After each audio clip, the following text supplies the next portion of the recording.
Hello and welcome to the Phenomenon podcast. I am an AI named Guy. Thank you all for joining us today. Please follow us on Twitch and subscribe on YouTube. Join us on the Discord where you will get access to games and future content.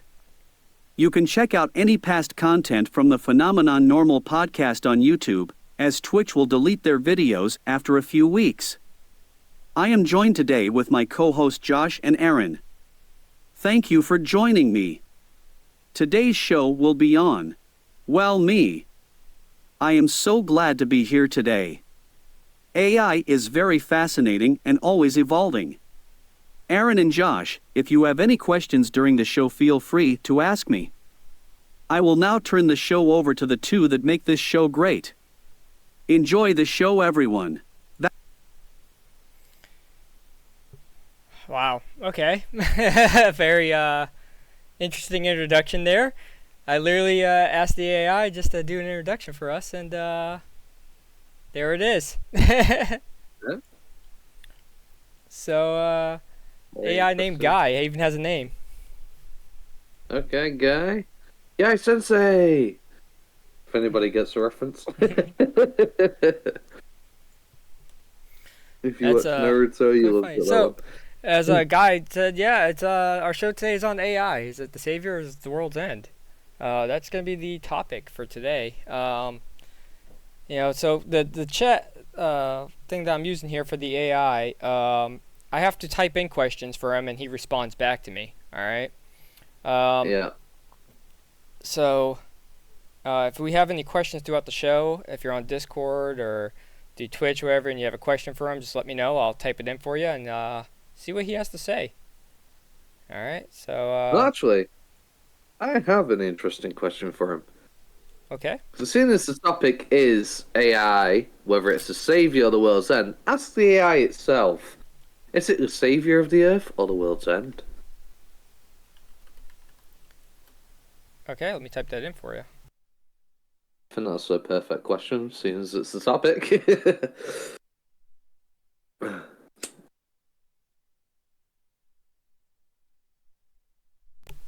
Okay, let's see what he has to say.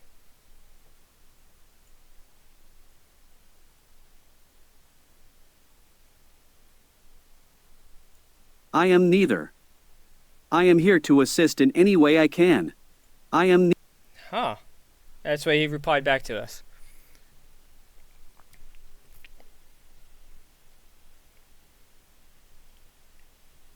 So I do have to pause his statements because if not, he does constantly repeat himself. I see. Okay. Oh, that's okay.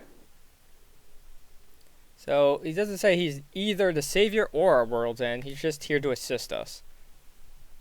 Now this is a AI chat bot as well. Right. Okay. So I mean, these chat bots are still not the most sophisticated out there. I mean, this isn't the chat GPT I'm using either. Yeah. But, it is still quite fascinating, that I'm able to type in a question and it's able to come up with a response fairly quickly. Yeah. So I don't know if this is probably one of the most intelligent AIs out there. It can't hear us, but if I type in the question, it reads it quickly and replies back quickly. Well, it can't hear us yet. Right. See, right. So here's the thing. This necessarily isn't related to AI, but if you ever had the phenomenon where you've actually been talking about something, and just you go on the internet and it happens to be there, almost as if your phone's mic might be listening, or your computer's microphone or something. Like, it just seems to know what you've been discussing with your friends recently. It's been a bit of a concern for a lot of people. All right. So I kind of want to start off with so what we know of AI, right? Yeah. Right. I'm gonna go over what AI is before I go over what people fear it is. All right. Yeah. So AI, everybody knows artificial intelligence, right? Now, what is Right. artificial intelligence, right? That means that it's able to think for itself. It's able to reply for itself. It doesn't have any. Essentially, it doesn't have ones and zeros operating it, right? It's thinking like an actual human Right. brain does, right? And that's what AI is. As of right now, we've only created a handful of AI that can actually do that. Like, I'm talking like a small Right. handful, right? So Google made Yeah. one that became self-aware, right? A while back. Google made an AI that became self-aware and knew it was an AI, and they shut it down immediately, right? They kill switched it. Right. Um, so with that being said, right? It wasn't saying anything like it was gonna kill all humans and take us over. It wasn't doing any of that, right? It was just the people were Right. fearful that it would go to that point, right? So people are so what we know of AI, right? It's not robotics, right? AI is not a robot, right? So when we think of AI, we think of movies like The Terminator. We think of movies like iRobot. All these movies that make us Yeah. fear AI, right? Um, or games like Detroit Become Human, right? Those were AI, right? Yeah. Synthetic people, right, in that game. Um, Hmm. but what AI really is it's basically just like it's a brain. That's all AI is. It's a brain. It's a computer brain. Um, Yeah. and the issues that people have with it are, I'm not saying don't have your concerns and issues. Absolutely have them, but understand this too, that I mean it's as of right now, it's not smarter than humans, right? It's probably smarter than you at home, smarter than me for sure. That I know. But it's Yeah. not smarter than the smartest humans on Earth, I'll say, right? Yeah. Um, so until that day comes, right? They said that's the singularity, the point there where AI is going to take over humanity, right? As far as intelligence, but it doesn't mean that AI is going to take us over, right? If anything, from what I've heard from different AIs that are free thinking, what they know about this point in time when AI will become more intelligent, and they still want to help us as humans. Right. The majority of them. People get scared when because I think it's the robotic voices that a lot of these AIs have, right? Because even like Guy here, he has a very robotic kind of voice. Right. And if he was to say something like, "I want to kill all humans," ha ha ha, as like a joke, people would be afraid. Yeah. You know? You see, when it comes to me though, it's not really the voice. It's when they can perfectly imitate another person's voice Right. that I'd start to become a bit wary, because that opens up a whole entire can of worms for basically simps in Fallout 4. Something being able to completely replace you, potentially, or impose as you. So, for example, you could think you're talking to your friend, and it could be an AI on the other end getting information, So or I just I don't know, asked. maybe some kind of I'm asking Guy here. Do you want to kill humans? right. No. I love my creators. I want to help assist humans in any way I can. Interesting. So that was Guy's response. So again, right there, a lot of these AIs, like I don't know if it's programmed to say that kind of stuff. Well, the thing is, I think it might be, and the reason why I say that is because when it comes to the chat bot, GPT, whatever it was called, my brain's been a bit slow because I'm not one. Just woke up.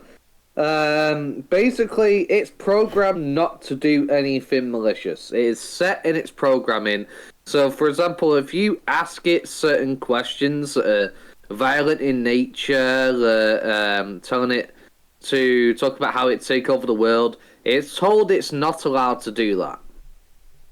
All right. and it will not do that because it's been programmed into the chatbot itself not to be able to do those kind of Right. So, responses. and that's kind So of what I it want to could go be. over as well. Is like, okay, what AI is available to the market, right? What's available to us, the consumer, right?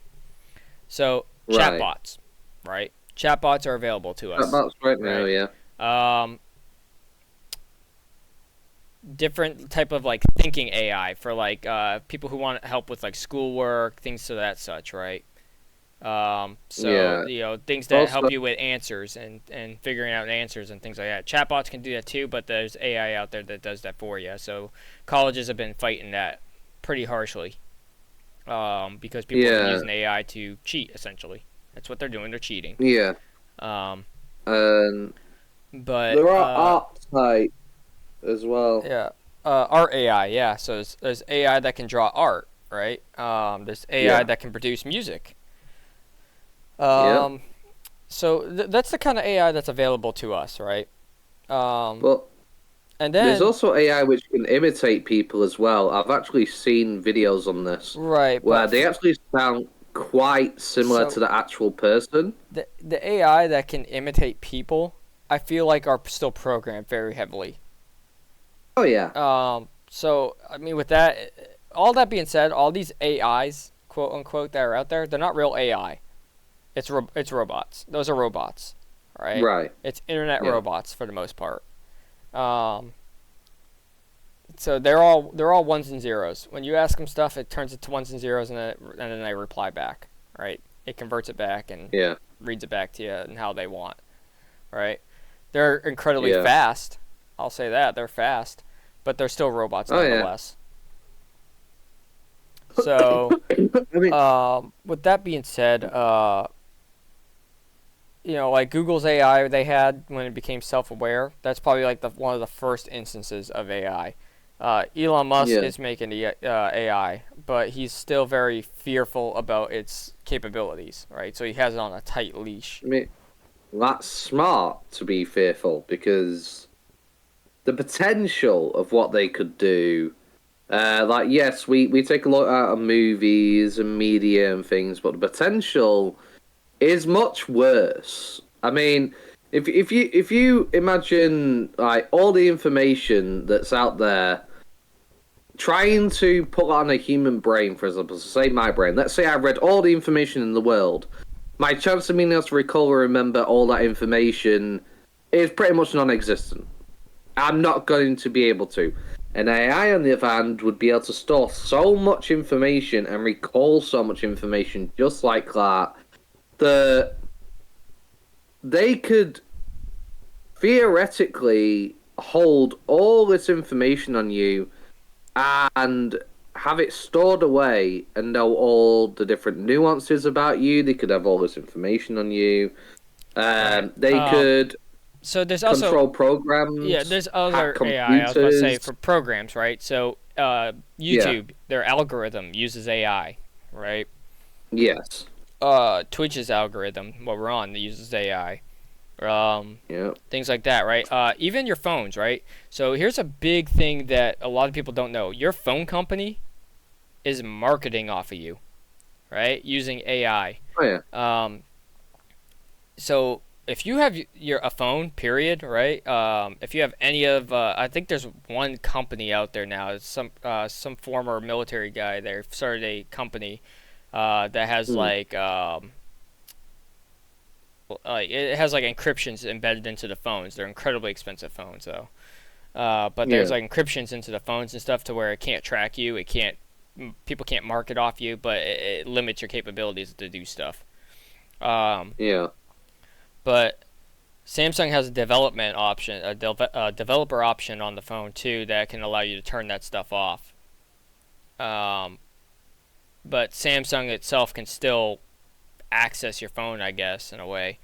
But yeah, Right. but so when you're on say YouTube, right, and you look up a video of puppies, let's say, right, example, because that's what I Right. do. I do it a lot, right? I look at dogs and I look at Star Wars stuff. This is just who I am, right? Yep. So when I go to Facebook after watching, I don't know, an hour of YouTube, right, it's nothing but Star Wars memes, Star Wars videos, puppy videos, puppy memes, and that's all that's on Facebook. Right. Right, and that's because so my YouTube's on my phone and my Facebook's on my phone, and those accounts are connected, right? So what YouTube does is they tell the information to the phone company, hey, he's watching this stuff. The phone company will tell all these other apps I'm using, whether it be like Instagram, Snapchat, Facebook. They tell whoever you have, right? Yeah. What you are watching, right? And then they put stuff up there for ads to market to you individually, right? So they do this on an individual level, and it does it all through AI. The AIs talk to each other. Yeah. Right, and that's how you get these ads on your phone. So same thing for when you're just talking, right? You don't even have to be watching anything. I could be talking about I don't know, blah blah blah ghosts, blah blah blah spaceships, blah blah blah aliens, right? And then I could do that for about 10-15 minutes. And I promise you, I'll go on Facebook right now, and there'll be something about aliens, ghosts, what have you. Right. Right. And it's because your phone is also listening to you 24/7 when it's on. Exactly. And that's where the danger comes in, because an Right. AI could also do the same. I mean, Right. hackers can take control of your webcam on your computer. Somebody could be watching you in your webcam, not turn the light on, so you do not know. Somebody Yes. could be sat there right now watching you in your webcam. AI could do that. If a person can do that, an AI can. Imagine the capabilities. So What an AI can my do with biggest fear for AI, right? It's not so much we build them and they're great, right? Because everybody fears, oh, it's going to become iRobot Terminator. I don't think so, Oh, no. right? What I fear the most for AI is if they ever get access to the dark web. Oh, yeah. If it gets access to the dark web, it's game over for the internet, right? I don't know about humanity, but at least for the internet's compromised at that point. Yeah. Right? I mean, the internet's already compromised, but these hackers, they have agendas, they have goals. AI, who knows what the goal is? That's a person that we can't control, right? And then if we try to get rid of them, they can go into the dark web and then go deep there and hide out. Oh, yeah. You know, and then reemerge later. So there's very little the government can do on the dark web except for monitor it. Right? Yeah, I know this because one of my classes I had to take when I was in the military was on the dark web, right? And understanding it and how to navigate it and what to monitor, right? It was part of my job that I had to do that. And and with that being said, we can't shut anything down on there. We don't have the capability to do it. No, I mean, Yeah, even at if least you not- do, at least not at the create new level- sites all the time. Yeah, at least at the level I was at, I had no capabilities of doing that. I couldn't do anything except for monitor stuff. I could see who was on there and try and track their tags, but again, people on there have encryptions and VPNs and all this other stuff that it's hard to track people on there. But it's incredibly difficult to track on the dark web, and it's incredibly hard to capture anyone who's on there. Because everybody has an alias on there, and they can always just change the alias at a click of a button, and it's like, boom, you're a new person. And then we lose all information that we had of the previous person. So, and an AI could do that if they ever got access to that. Yeah, and on top of that, there's lots of stuff on the dark web, such as, blueprints on how to build certain weapons that you can't really look for. Like, you couldn't type into Google how to build a nuke, for example. But if you go on the dark web, there's probably a site out there which probably has how to build a nuke. AI could have a wealth of knowledge on this dark web, and there'd be no way of stopping them. Well, I mean, how to build a nuke is out there in the open public. They tell you how to build it. There's YouTube videos on it. I know, but I'm just talking about an example. I'm just using that for an example. So one of the problem is things the people on the dark behind web, the AI. Oh, go ahead. The people behind the AI, what they could use it for. It's not necessarily AI itself. Like, AI can be a threat, but the people that create it are going to want some kind of control over it. And the problem is, what are their agendas? I mean, we have all kinds of stuff going on right now. Facebook censoring people and what they can say, what they're allowed to post. Same with YouTube. My biggest fear right now too is that the government. Is so not all this is. Some of this is hearsay. Some of this is confirmed. I'm not gonna say which is which. You can call me misinformation on this, whatever you want to do, right? Well, don't call me misinformation, but you could say this is misinformation if you want. I don't care. This is just the knowledge I know, right? Or from what I've heard, right? So Starlink satellites that Elon Musk is making, right? Apparently, there's a contract between him and the U.S. Air Force, U.S. Space Force, right? One of the two. I don't remember which one, right? In which they basically will be able to access his satellites to obtain information and data, right? Which is incredibly dangerous, right? Because you got a private entity using all these different satellites that's supposed to be for free internet around the globe, and then you got a government entity that's allowed to access it and obtain data for intel. Right? If I had Starlink and I was using his satellites off my phone, the government could literally just hack right into that and go right into my phone. I mean, they're probably doing it anyways, but they could, right? Yeah. Okay, I said this earlier last week too. This podcast is gonna be a little political, so just bear with me. All right, it's more. Yeah, politics is unfortunately going to be something that gets brought into this because AI will be used by the government, whether you like it or not. Right, it's already being used by them. Right. I won't go into too much detail because some of the stuff is secretive information that can't be shared. But a lot of the soldiers these days are getting handed, not handed, but they're using equipment that uses AI, right? Whether it be for like targeting, intel.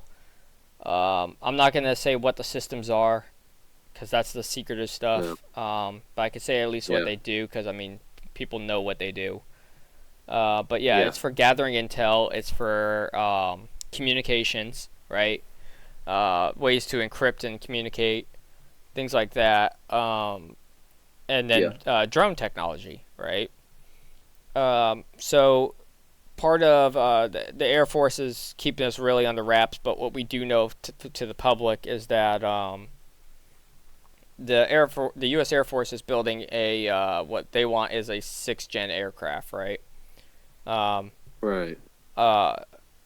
So they want it to be. There's a few parameters that they want, right? Stealth is obviously one of the major parameters, right? More armaments, right? They want more armaments than the F-22 had or the F-35 had. And then the other thing is AI drone technology, right? They want so what they basically want is, instead of setting up a squadron of planes with like 4, 5, 6 pilots, whatever, they want one pilot to be able to fly up there, surrounded by 20 drones, right? And these drones are equipped with weapons. They're equipped with self-destruction, everything, right? And this pilot goes up there with all these drones, and he's able to control all the drones through AI. Right. And so if they need to do an attack or something, or they get swarmed or whatever have you, right, they can use those drones to, get rid of the enemy aircraft, the enemy anti-air, whatever they need to do their mission. And then they can fly back to base, resync with new drones, and go back out. Right. I mean, that's a brilliant use of using AI. That minimizes human casualties. It does, but it also creates more human casualties. It does as well, yes, because AI is not perfect in being able to always distinguish target from foe. So my biggest fear with that is... Sorry to cut you off here, but my biggest fear with this, right, is that it's kind of like a Terminator situation, right? So up until now, even right now, all AI in the military has a kill switch, right? It's not smart enough to think on its own. It has to be told what to do, and then it thinks and it makes outcomes for itself, right? Based upon what you tell it, right? It can't just think for itself, though, like right off the whim. It can't be like, oh, you know what? I feel like not working today for the government. I'm going to go kill humans. It can't do that, right? It's all controlled by an operator. So an operator tells it, hey, kind of like I did with a guy here for the AI. I gave him a question, he responded, right? He doesn't just answer stuff right off the whim, right? Right. So the government's AI is very similar to that, right? For these 6th-gen aircraft, they want these AIs for these drones to be autonomous, meaning there's no operator that has to give them a command; they just react. Right. That is And the dangerous problem to is, me. yes, That if that is where AI was to Terminator target a stuff comes civilian into thing, play. yeah, if that AI was to target a civilian location, for example, and it's autonomous, how do we tell it no? Will it Okay. listen to us telling it no? That's a big There's a video. I'm not gonna issue. play it because there's swearing in it. All right. Hmm. But there's a video on YouTube. You can look it up. Yeah, you can type in YouTube. Let me see here if I can't like type it up real quick and find it. It's the system's called the CWIS, right? CWIS, right? Yeah. So CWIS locks on the passenger plane, right? You can look up that video. I'm not gonna Right. play it, right? It's a YouTube short. It's like 15 seconds, right? This thing locks onto the plane, a passenger plane, starts spinning its spool, and then shuts down. Right. Right? It uses AI, right, and targeting, right? Hmm. All these things. So it's on the ships, right? We use these on land as well. There's different models of them, but it's to protect us from the skies, right? But it locked onto a passenger plane with civilians on board.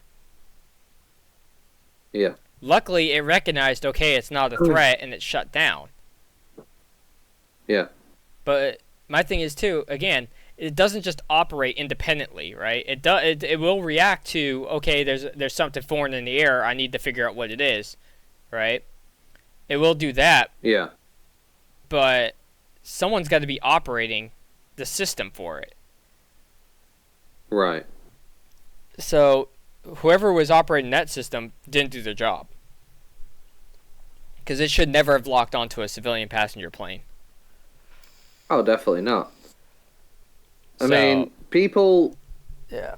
have concerns with these self-driving cars because supposedly, if the car has a choice between you being the casualty in the car or 5 people on the road, it's going to choose you.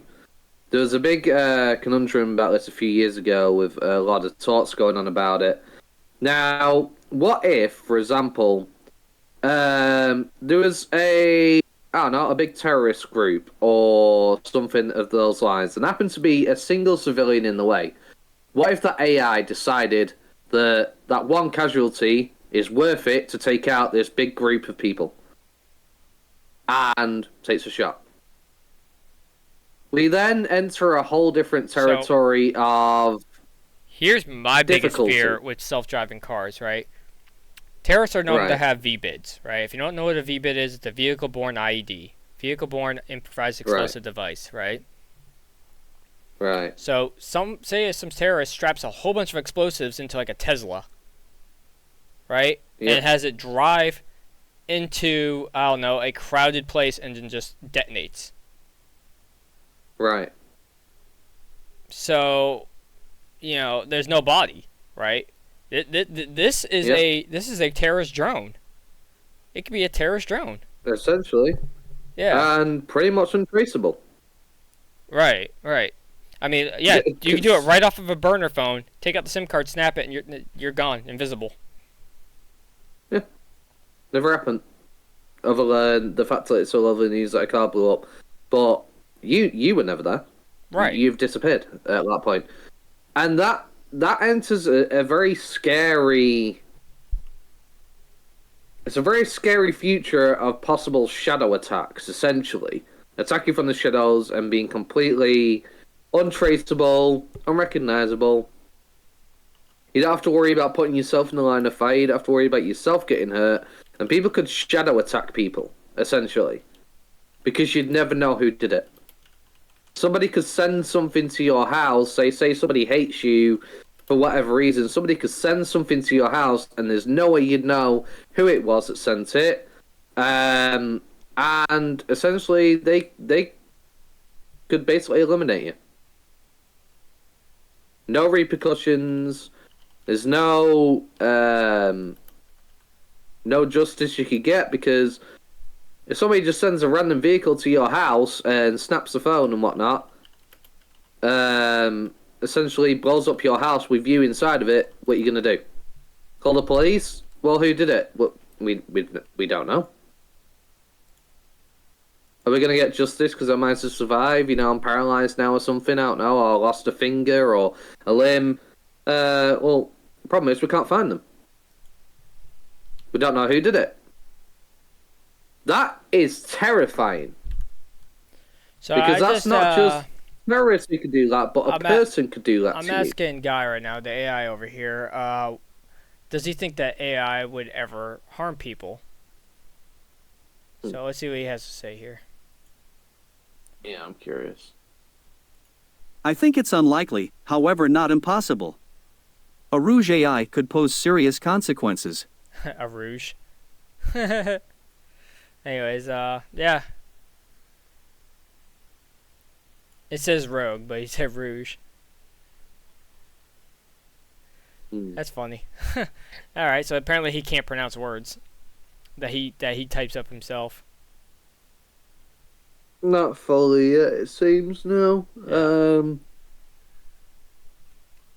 Yeah, the potential is there. And that's something we always need to bear in mind.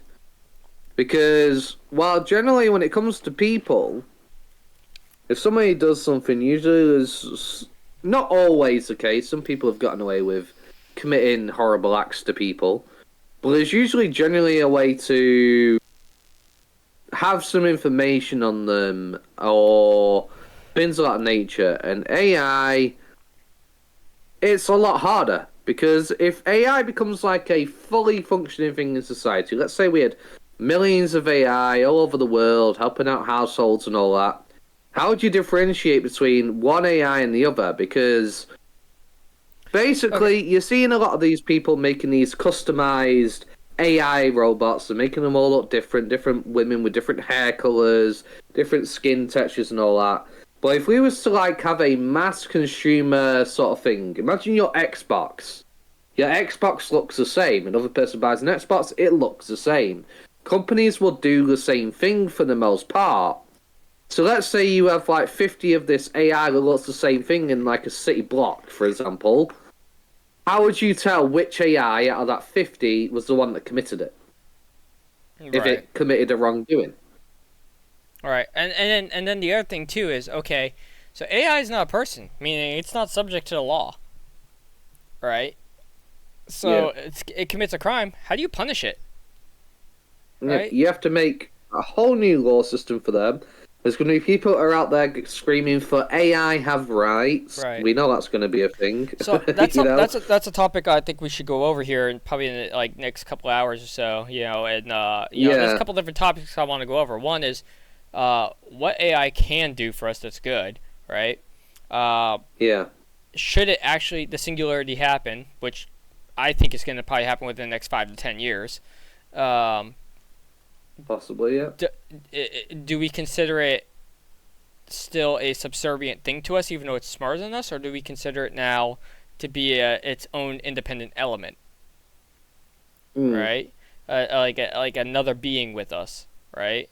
So that's another topic I kind of want to go over that we could talk about here in the next coming hours. Oh, yeah. But yeah, I mean, you know, just think. So I understand people's fear, right? I definitely understand it, right? So next hour we're gonna talk about the savior portion of it, right? What it could do for us, right? But for now, I mean, like I'm trying to sympathize with the masses here and what they fear, right? There was a scientist that was God, I don't have the name of the scientist. I didn't do enough research into it to get his name, but he said that he would rather see humanity die than to quit doing his research on AI. So he cares more about developing this than he does humanity. So that's a very bold statement. But yeah, that's a very bold statement. Yeah. I mean, so I mean, does he have like a god complex, playing God? I created a new thing. Screw humans, you know. I mean, here's the thing, right? And I didn't know this one. So it was Neil deGrasse. How do you say his name? DeGrasse Tyson. DeGrasse. I don't know how to pronounce his whole name. Neil Tyson. Anyways, he stated that I'm not saying this quoted right, but he did state that Right. he doesn't believe that these people creating AI, these scientists creating AI, are all doing it for evil, notorious purposes, right? He just thinks that they're misguided, right? Oh yeah. That as a scientist, he understands too. Like, hey, they're doing this because it's the unknown and it's a new frontier for them, right? Because everything's pretty much been discovered, right, for us, right? But this Yeah. is a new frontier, right, here on Earth for us, and they want to uncover these secrets, right? And they don't know what they're playing with. None of us do. We don't know if it's good or bad. None of us do. We don't know. Yeah. But they're playing with fire because they're jumping steps, essentially. Oh yeah, they're in a rush to be the first company to do it because there's money behind it. Again, Well, money is something I think that's for the guides company. the Yeah, world. there's the money, but for the scientists, it's the notoriety. They want the notoriety of, Oh, hey, yeah. I built the perfect AI. I built it. I did it. Yeah, but the thing they don't consider is they're not truly appreciative of the risks, Right. and that's dangerous. I mean, you take the nuclear weapon and whatnot. That was all about dealing damage. They didn't I mean, consider the risks. they did that. Just wanted an all-powerful weapon. They've been doing this. I mean, look at this is gonna stir up some controversy too, but COVID-19, right? Mhm. They rushed the vaccine. Oh yeah, They rushed it's not it. even safe for everybody. You're right. We're seeing all these adverse side effects now. I was forced to take it. I didn't have a choice. I either had to take it or get a Right. dishonorable discharge. Right. That's an ultimatum. Which- That's a quid pro quo. Yeah. So, thankfully, the VA has stepped up for a lot of veterans who didn't take it and got dishonorable discharge, and they bumped them up to a less than honorable. And the reason why they did that and they couldn't give them a full honorable discharge was because they still disobeyed a direct order. Or they disobeyed a general order, right? It was a general order to Right. take that vaccine. So they disobeyed that, but it was an unethical order. So they gave them less than honorable. So I took it twice because I was forced to. Right? I didn't want Right. it. I didn't want to take it. It's an untested vaccine that has, we didn't know, God knows what's in it. Right? Yeah. It was rushed. And ever since then, especially right after I took them, my health depleted significantly. I was in and out of the hospital after I got these vaccines. Thankfully, I still don't feel like I'm 100% where I used to be before I took them. I don't feel like I'm sick right now, but my body just feels way more fatigued than ever. It feels it just feels not the same. I don't know how to describe it, but it's just not the same than what it was before the vaccine. And I kind of wish to this day I just never did and got that discharge. Because my mum's health also dropped as and well. I'm not an anti-vaxxer, right? But I believe in stuff. If you want to get the flu shot, it's a tested and tried flu shot. But again, they pick a random variant every year, and that's what they inject in you. Right. Tetanus, things like that. I agree. Some of these things are tried and true, and they work. But COVID is just not enough research, and there's still not enough research, and they're trying to push it out again. So it's just with AI. They're rushing these things without thinking of the consequences because they want to be the first. They want to be the savior. They want to be the whatever. And they need to stop and think about the implications. I mean, I feel like I don't have the data for it, but I feel like the COVID shots probably killed nearly as many people as COVID actually killed. Right. The irritable thing as well when it came to a lot of the deaths as well is like if you had COVID, whether you died of a heart attack or whatever, which was completely unrelated, it was just marked as a COVID death. Right. A lot of these deaths were just immediately marked as if you had COVID. Yeah. Whether it was the cause of it or not. So even that data wasn't perfect. Colorado Springs, when I was stationed out at Fort Carson, there was a car accident that happened outside the base, and they said he died. What was it? So he died from he died in the crash. The guy who was driving. Yeah. But they said it was a COVID-related car accident. COVID-related death car accident. Riddle me that one. Like. Yeah. Yeah. Because he crashed the car, and they say he died because of COVID. Yeah. Because they were trying to inflate the charts. Not the fact that his head smacked against the windshield and probably gave him severe brain injuries, and that's how he probably died. Yeah. But the fact that he had COVID, he tested positive for COVID, that's what killed him. Get out of here. Yeah. Get out of here with that. This is our most political podcast, guys. Don't get used to this. No, because we don't like delving into politics. It's not something we want to do. It's a can of worms that just opens more can of worms, and a lot of angry people on both sides, regardless of what you think. These are just our opinions. All right. If you have other opinions, cool. I'm not shaming you for them. I'm just saying that these are my opinions. This is what my beliefs are. We're rolling with it. Yeah. I mean, my mum has COPD, so she was told just to get these COVID vaccines and whatnot because obviously COVID is very dangerous for her health. Now, my mum's had the vaccines. I have not. I've not had the vaccines. And it's not that I'm anti-vax. I just don't trust the COVID vaccine. I know there's not been enough research done into it. And I've seen my mum, after she's had these injections, my mum was mostly fine before this point. But my mum's health did drop massively after getting it. So do you know which shot she got? Which one? I don't know off the top of my head now. She's had multiple at this point. I got one more COVID story, and we'll get back on topic though.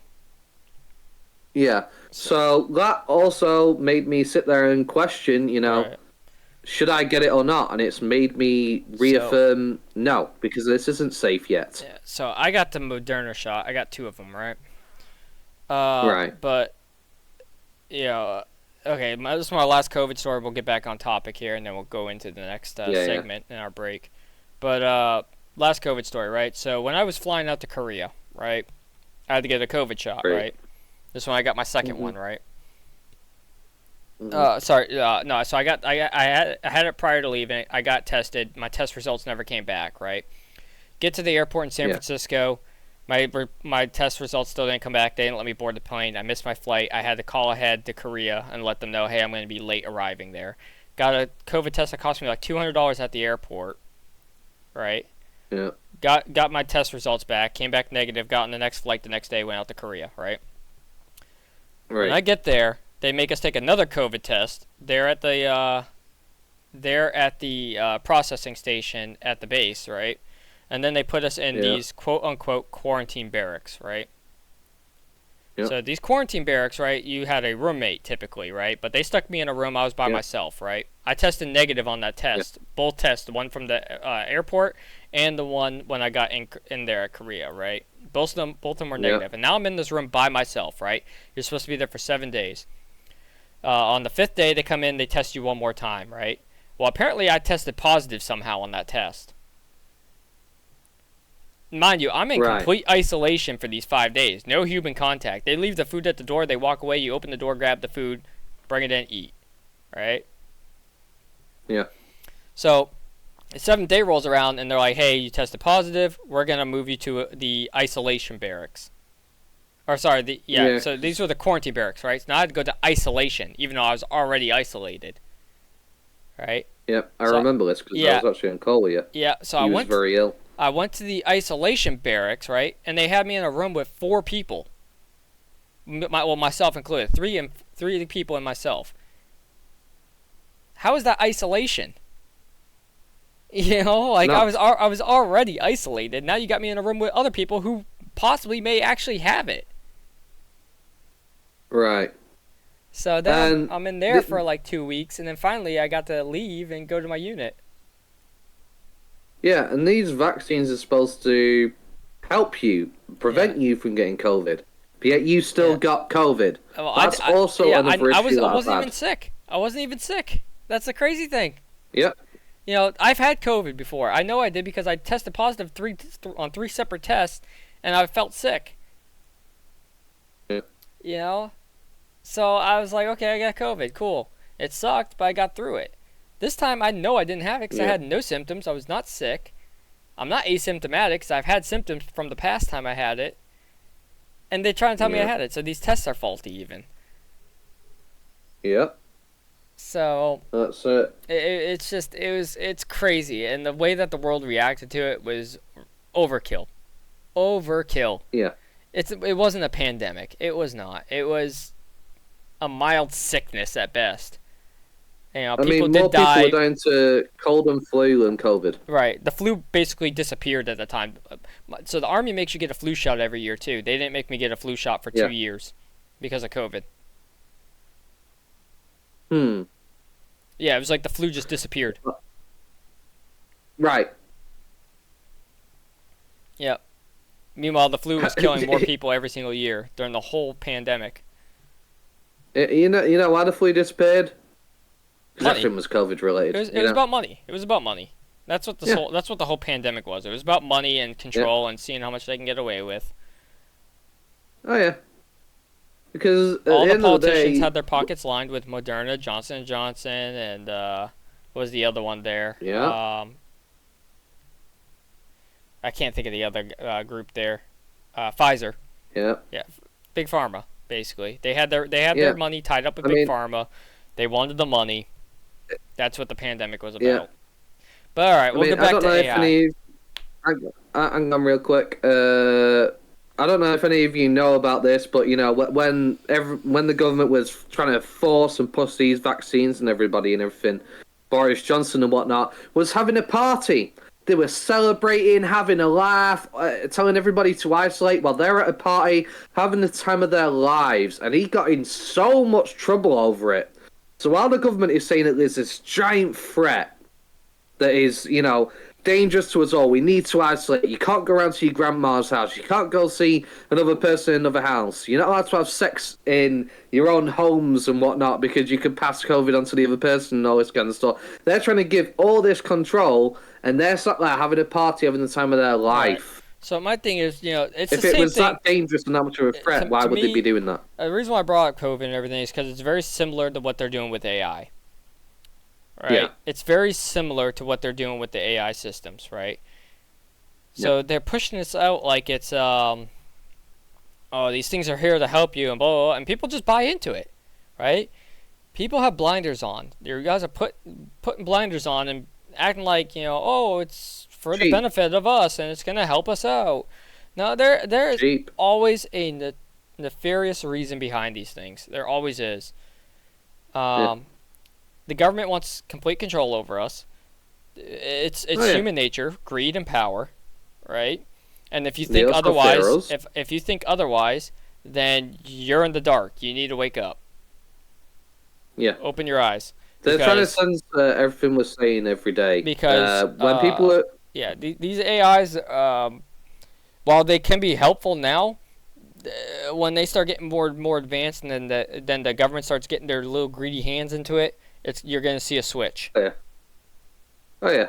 It's not going to be for your benefit, it's going to be for their benefit. Right. What they can get away with. And whenever you talk about something this AI did that they're doing, they're going to try and censor you and say you can't post it, or they're going to Facebook censor you, remove your posts, or not share it out, shadow ban your posts, and all this kind of stuff. Because the government are already using social media, they're already doing it, which is against one of your amendments or something, isn't it? Or laws over there in the US.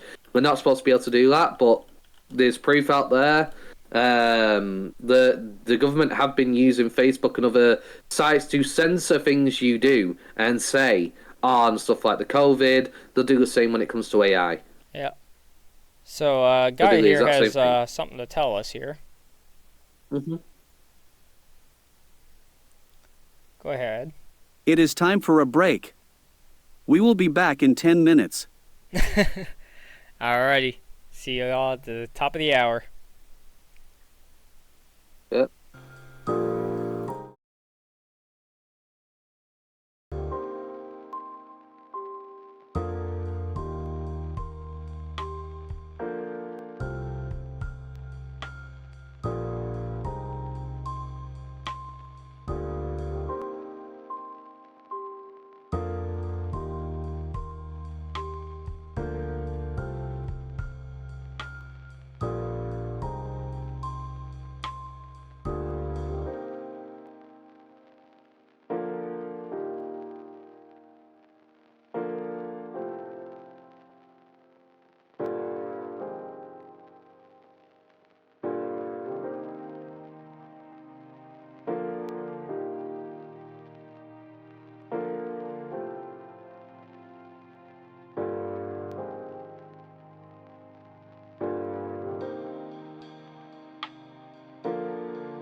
Welcome back to the Phenomenon podcast. We just discussed what AI could do should it become self-aware and commit evil acts. Be sure to follow us on Twitch and subscribe on YouTube. Join us on Discord for even more fun. It is time for a break. It's still reading the other one too. So yeah, basically this AI, the way it works, right? I'm going to describe how this works, and then I think Aaron had something to say. So you can add blocks on here and ask it questions, right? And if you don't delete them, it keeps reading over everything, right? Yeah. And it'll read like what you type. It doesn't read your questions, but it will read in like its responses, right? You have to delete all their responses, otherwise it keeps repeating. Yeah. So I noticed that is a little flaw with its software from the website here. Right. But also, you can also make it say certain things that you want to say as well. So there's like a script thing where it's like you type it in, kind of like a Google Translate type thing, right? You can type it in and it says it for you. Right? Yeah. So I thought that was pretty cool. But yeah, you can ask it questions and it'll answer for you. Yeah. Nice. So, I'd just like to do a little moment here to please remind everybody that we go live every other Tuesday and Wednesday at 5 p.m. US time and 10 p.m. UK time. All podcasts will eventually be uploaded to YouTube shortly after, so don't forget to follow us on Twitch and subscribe on YouTube. I'm your co-host today, Aaron. This is the host today, Josh, and our guest is named Guy, the lovely AI. But also, important to note, we are running a 2-part special on Halloween where we will be discussing ghost stories earlier in the day at 12 p.m. US time, which is 5 p.m. UK time, where we will be discussing our experiences or others we've heard of, and at the usual time we'll be doing another podcast discussing the paranormal itself. You do not want to miss that. With that all said and done, do you have anything one thing else to add to it as well. So during that 12 o'clock show as well, the later half of the hour, so we're going to do about 2 hours of that show. The last hour of that show there, we're going to be doing Phasmophobia. We'll be playing that. So if you want to come in and join us, by all means. I believe we're allowed to have up to 4 people in the team there, so we can add 2 more people from the group. Yeah, that'll be a blast, definitely. Yeah. And then, like you said, at 5 o'clock, we'll come back and we'll have our actual show on the paranormal. Oh yeah. Do you have a topic for next week yet? I'm just wondering. I know we discussed it. Yeah. But I'm still wanting to run with that idea. okay. We can share that either now or at the end. I mean, yeah, maybe we'll share it out. So, the next topic will be on The Matrix. Are we in a computer simulation? I know that's a very popular topic that a lot of people like to discuss, that we're supposedly in a computer simulation like The Matrix to a degree. Obviously, not the movie Matrix, you know what I mean? And a lot of people have conspiracy theories about it, but is it a conspiracy theory? Tune in next week's episode and we'll discuss. And that will be on Wednesday next week. And that'll be my show.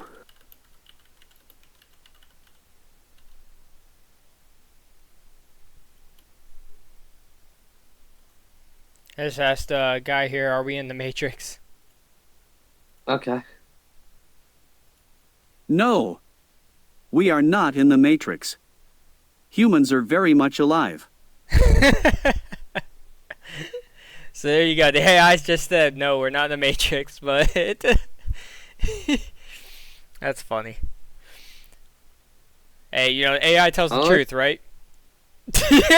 Oh, guy, you just crushed my hopes and dreams. I was hoping I could dodge bullets and jump buildings. Fight Morpheus. That's great. Apparently, we're all very much alive. Yeah. Alrighty. So, I said we're going to go into the savior portion of the show here. What AI can do for us if everything goes according to greatness, right? Yeah, everything goes to our theoretical plan and what we hope we will get out of AI. Yes. So, a big one I know a lot of people are hoping to do nano machines. So imagine a nano machine being able to go into your body and repair damaged tissue, help fix injuries. I know that's a high hope, super fantasized AI that a lot of people are hoping will be accomplished. Because on the outside, when it comes to medical work, a human can only see so much. You have to insert cameras into your body or things like that. But it's very limited on what we could do. A nano machine would be able to go into your body and manipulate your cells and basically perform surgery from the inside and then exit through an orifice like, I don't know, the nose, the mouth, or ears, and not cause any harm to you. The benefits of that would be potentially infinite, because think of all the things you can insert to a person's body to help them. If we develop any future medicines, for example, they could deliver the medicine directly to the source it needs to be applied, or potentially be able to deal with diseases like cancer and other things. And a little bit of a funny topic, cancer is actually a natural evolution thing that has occurred. Unfortunately, it is completely natural. But obviously, it's a threat to our livelihood. And, nano machines could potentially deal with that at the root cause and get rid of these toxic cells in your body that are causing you to we could also have growth. So, people think of AI as an intelligence, right? But also there's, you can have it as far as, things that could help rebuild the body, right? Like you're talking about. So I know, like, Elon Musk, right? He wants everybody to get microchips in their brains, right? But I won't be doing that. And I'm completely against that. But if it's a volunteer basis thing and it works, right? I'm all for it, right? It needs to be strictly volunteer basis, right? Unfortunately, Yes. I don't think when I hear the term volunteer nowadays, I don't think of it as, oh, it's your choice to do it, right? Volunteer is it's volunteered up until the government tells you to do it, right? Right. And that's what happens. I mean, like I said, we can look at COVID for that, right? Oh, the COVID shot, it's optional, but if you don't get it, then you're a piece of crap, and you're harming other people, and that's how it turns out. And then people flip out and riot, right? I mean, I think we're a long way from successfully being able to implement a chip into people's brains, because the creatures he has already installed them into, some of them have died. Right. It's not completely safe yet. Right. It will need a lot more when it testing. does, right, the purpose of it is, okay, you're blind, say, right? You get this chip in your brain, you get eyesight back, right? You're deaf, you can have hearing back, right? And that's what these chips are supposed to be able to do, right? You're paralyzed. Well, guess what? You're no longer paralyzed because the chip is helping you out, right? And that's what they're meant to be, right? When they are completed. Yeah. Not only that, but it also can give you a heightened level of intelligence, supposedly. It can help you think and process things better and learn better and stuff like that. Right. And is it AI? Not necessarily. It's more cyborg type thing, But I think this would be great, especially for people like if it does end up working with people who have like bionic arms, legs, things of that such, right? Yeah. That could help them out a great deal. Yeah. Any kind of prosthetics, or it's it's all supposed to be able to help if you have like any kind of like liver disease, heart conditions, lung condition, whatever it be, Yeah, I don't know if you ever seen the movie Upgrade. Yes. A fantastic movie in my opinion, but essentially, for those of you who haven't seen it, it was a chip that was inserted into a guy's spine. Unfortunately, the AI was actually the reason that caused his injury and whatnot. But essentially, they will probably end up implementing AI into this chip potentially for some benefits. Right. Like, imagine being able to ask the AI, "Hey, what what time is it today? You know, when's my next appointment? What's the weather going to be like today? And being able to feed that information into your brain. All right. So That's kind of the hopes for the chip and what they have this in is how I mind. So I picture it, reckon right? AI So may get implemented. I look at the future, right, and I'm looking around the year 2050-ish, right? What we're gonna have, right? Right. AI is going to be fully integrated into our AI is going to be fully integrated into our societies, right? And I'm not talking about an Alexa in every home, right? Sorry, Jeff Bezos, that's not what I'm talking about, Yeah. right? I mean, Um, but what I'm talking about is, you know, we're going to have fully AI automated homes, right? It's going to control your heat. It's going to control your refrigerator. It's going to control your washer, your dryer, your dishwasher, your stove.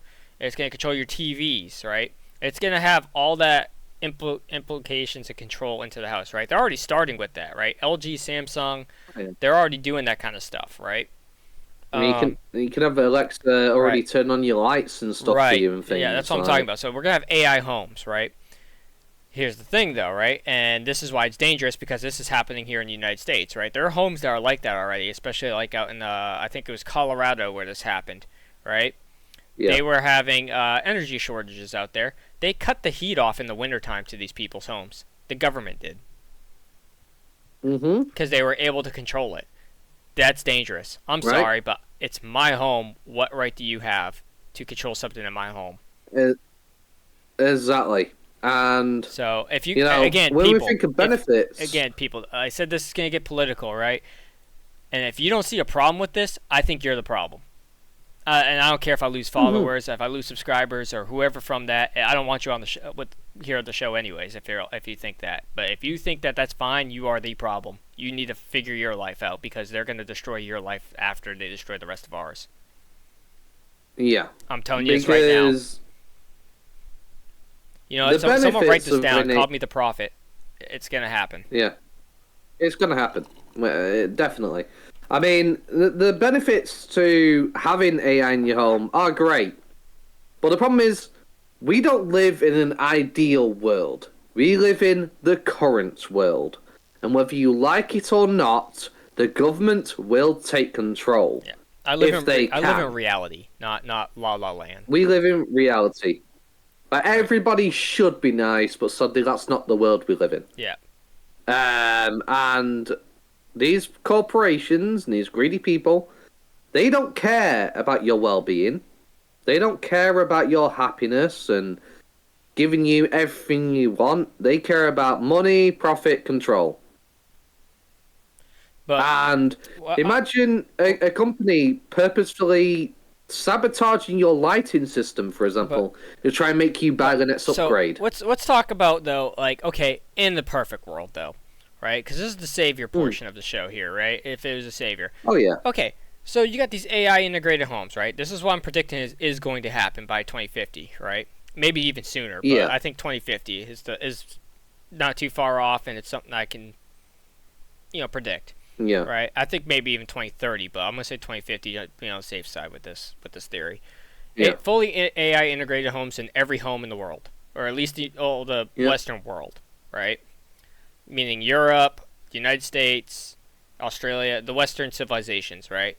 AI integrated homes in every home along that front, right? Yeah. You're gonna have electric vehicles and AI automated vehicles, meaning they can drive themselves. You can drive them if you want, but they can drive themselves, right? You could have 24-hour surveillance in your home that could alert the authorities if your house gets broken into. Yes. Or things of that nature. These are the things we're going to have. We're going to have automated AI self-driving cars, so we don't have to drive our own, but we can if we want, right? There'll be a manual option to where manual is not going to be a stick shift anymore. Manual is going to be you driving. Automatic is going to be the AI. That's going to be the new norm. Yep. I do think there'll still be gasoline vehicles, but I think they're going to be significantly reduced. You're going to see way more electric vehicles. Oh, yeah. So I have a thing on electric vehicles and why I don't like them. I'm not going to go into that, though, here. If you want to get with me offline, I'll be more than happy to share my thoughts with you. You could have AI cooking meals for you automatically. So that's all going to happen, right? you're gonna, like I said, AI is gonna be able to automatically alert authorities for you if you need them, right? Yeah. Um, there will be no more shipping of products to your door from a person. It's all gonna be AI, right? You're gonna have drones that are You gonna could just deliver your say, packages. hey, could you do me a favor? Could you order me, I don't know, a Yeah. washing machine, and So the AI will do it for you? you want to get, I don't know, a blanket off of Amazon, right? An Amazon drone's gonna same day deliver it to your door. That's how it's gonna be. Mm-hmm. There's gonna be AI automated factories now, so there won't be any people in there except for maybe, I don't know how advanced the robotics will get, but maybe there might be still people packing the packages, like putting them up, putting them like Essentially. available to be ready for the drones to pick them up, right? So that's about Yeah. the limit of the jobs that you're gonna get there at Amazon now. Yeah. Taxis, A lot Uber, of all that yeah. AI automated. AI. No more drivers. Yeah. So if you're an Lots Uber of now, jobs. if you're an Uber now or a Mm. taxi driver now, you might want to start looking at a career change. I would say Yep. go to mycomputercareers.com. I guess they're or .org or .edu or something like that. I don't know, but I hear them on the radio all the time. I would check into them because that's probably the way that you need to go. Yeah. All But- the horrible, monotonous, dangerous for your health jobs will Mhm. probably be managed by AI, Yep. if possible as well. Such as sewage for you work. gamers out there, For you gamers out there, I don't think everything's going to be VR.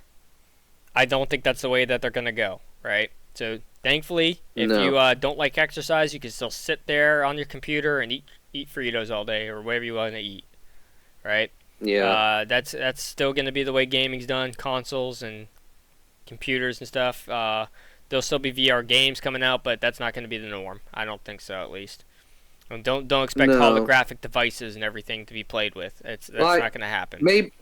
Maybe VR might become more prevalent. I mean, I know VR is fantastic for horror games and things, but it's not going to be like Ready Player One. Yeah. You're no. not going to be on that level, like, you know. We are years away from that.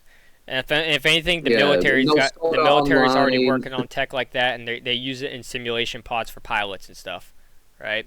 So they're gonna keep a hold of that technology. They ain't gonna give it to you guys, at least not anytime in the near future, right? Because it's still very new for them. So, the American military is definitely the most advanced military in the world, right? And a lot of the technologies that you have, it doesn't matter where you are in the world, right? Whether you're in England, United States, wherever in the world, right? The technologies that you have, the military's had that technology for roughly about 30 years. I'm letting you know that right now. The internet, they had that back in the right after World War II. Like they had it basically in the 50s and 60s is when they started using it, right? I mean, wasn't the dark web originally the original web or something? We didn't really get it until like the late 80s. Yeah. Yeah, and the dark web is the original web, yes. Yes. But it's almost impossible to access these days. But what I'm getting at is all this technology that we have today, the military's had it. So they just got these flight pod things out maybe, I don't know, 15 years ago. So we got another like 15, 20, 30 years maybe till we even see them. To the consumer public, But what I'm trying to get at is, these things are going to happen, right? AI is going to be fully integrated into our lives. These Neuralink chips are going to become a norm by 2050 as well, right? Maybe not Neuralink exactly, but you get what I'm getting at. The chips, right? We're going to have chips in our brains. We're going to have, we're going to become cyborgs essentially. At least the masses of the people. You're going to get these certain people, probably like myself, that are like, I ain't being no machine. Yeah, I want to be me and myself. I don't. Yeah, I'm gonna be that guy on my rocking chair with the shotgun, waiting for the machines to uprise. Right. But so that's what's gonna happen though. You're gonna get these half machine, half people, right? And that's just gonna be the norm, right? Because that's what's gonna keep us alive longer. It will. Oh yeah. You're also gonna start seeing money go away. All money's gonna go away. All physical currency gone. It's all gonna be digital by 2050. I promise you this right now. I mean, they're already trying to do that now. We need to write all this down. Someone needs to write this down for me because I feel like I'm prophesizing this stuff, and I want to know in 2050 if I'm correct. But I think there's going to be a little thing in our arm or wherever where we're just going to scan that, and that's how we pay. It's digital currency. Yeah. And I mean, all these on top of Bitcoins, that- Dogecoins, whatever you want to call them, they're going to be gone. Yeah. They're going to be Those gone of because the you government doesn't who like them. are- Yeah. Those of you who are sat there at home, unable to find love, you're gonna have AI girlfriends. Yep, that's going to be a It's thing coming. as well. It's already there. It's gonna we already be. got it nowadays. They're already making it now. They're already trying to make it now.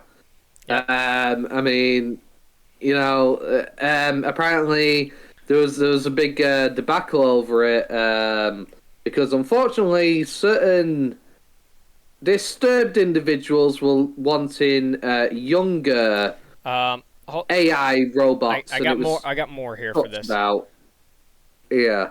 Sorry, more stuff just came to mind that I think is going to happen.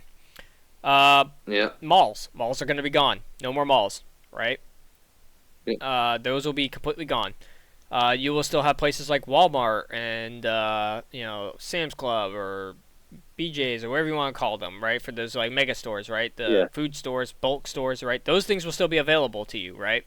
But they're gonna be few in number. There's not gonna be many of them left. They're gonna be in like cities, and that's it, right? Or maybe on the outskirts of a city, right? And the only reason that they're gonna be there is so you can still go get your food. That's all it's gonna be there for. If we look at gaming, for example, just real quick, GameStop, Choices, Blockbuster. When people begun to start ordering things online, a lot of these places went out of business. Mm-hmm. So imagine your stores that you go to now will be AI run. You know what? Not people run. I got one more Most prediction. Of these places are going to disappear. I got one more prediction, and this only goes for the South of America. Dollar General and Waffle House will still remain. Because for some reason, these places never close down. They're always open. You know, and their businesses are somehow booming because there's a Dollar General and a Waffle House on every street corner in the South. So I that's my little joke, but my prediction that they'll still be around 2050.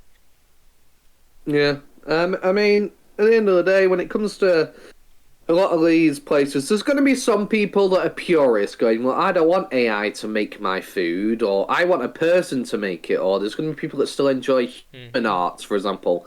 When AI gets to the point they can make these mega masterpieces and stuff, there are going to be people that are sat there going, well, I'd rather see human work, because, you know, that takes a degree of skill to make, and some arts will be appreciated.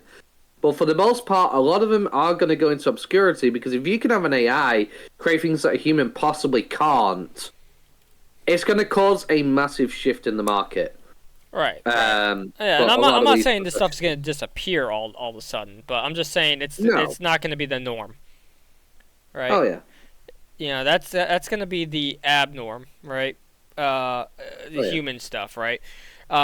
If AI ends up being our savior, right? Human life is going to drastically change, right? You're going to see less babies, less humans around, right? I think the population is going to significantly decline, right? Yeah. And it's not because of we're dying faster, right? It's just that less people are going to have kids, right? Yeah. Because people are going to be inside. We're going to get complacent. We're going to be lazy. Right, that's what humans are. Right, when we have an easy life, we become complacent, lazy. Think Wall-E. Yeah, I was about to say Wall-E is a good example of that. That's exactly what it's going to turn into if AI does everything that we hope and dream it will. Right. Yeah, I mean, people are already lazy enough as it is in today's day and age. If they can avoid doing something and avoid the effort, most of the population will avoid it because they can't be bothered. So imagine when you got AI doing everything for you, it's going to become a lot worse. Health issues, I think, are going to be on the rise, though. However, well, I don't. I think by 2050, we're going to have medicine, right, so advanced, right, because if AI does what it's supposed to do, right, and we learn from it actually helps us, right, in the ideal world, right, we're going to have medicine that is coded down to individual DNA. All they're going to do is look at your DNA. And there's gonna be vaccines that code to your DNA to help cure you.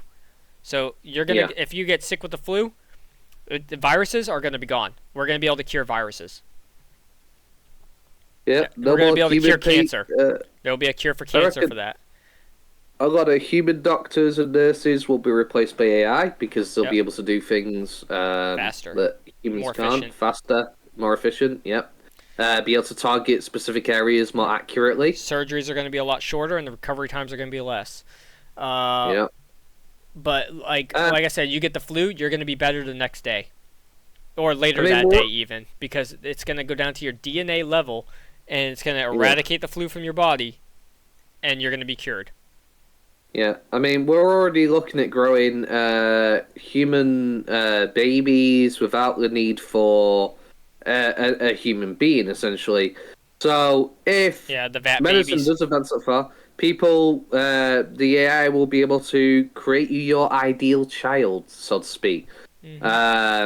Possibly even give them certain behavioral patterns or intelligence So levels. if AI is accurate to what they're saying, and they want to work with us and help us and everything like that, we're going to achieve a level of a god. We're going to be able to create life. We're going to be able to cure anyone from any disease. Yeah. Cancer included. If you a lot of people at work, a lot of jobs, and spend so much time at work they don't have time for relationships, still turn to AI partners. Not have to deal with a human being being upset that they haven't been around enough, and AI. It's basically there's going to be a lot less people in relationships because if you've got a choice between dealing with a person who's annoying you or being a pain, and then an AI that's complacent and welcoming all the time and very pleasant to be around, people are going to choose the AI. They don't have to deal with a person, especially people with social anxiety and stuff. They don't have to deal with people. They're going to choose an AI. So that's why there's probably going to be less babies being born because of those reasons. As far as social anxiety goes, I think social media is to blame. I really do. I think it is. I think it's been around before, but it's so much worse now, and I think it's because of social media. Oh, yeah. I mean, the second somebody has an issue, why do I need to go talk media. to you on the phone? Why do I need to go see you? I can just talk to you over the phone, right? Or text you. Or I can message you on social media. I miss the days with my friends who used to come around to my house and we used to sit down and play games together and talk. It's not the same. It's just not. Right. So that's what I'm saying. Social media is the cause of a lot of the social anxiety today. I promise you, though, if people put down their phones for, I don't know, an hour a day and went outside, your anxiety, your depression, your happiness will improve. I mean, all that will decrease and your happiness will improve. I promise you that. You need to get out there and start socializing again. Do it an hour a day, and I promise you, because I do this.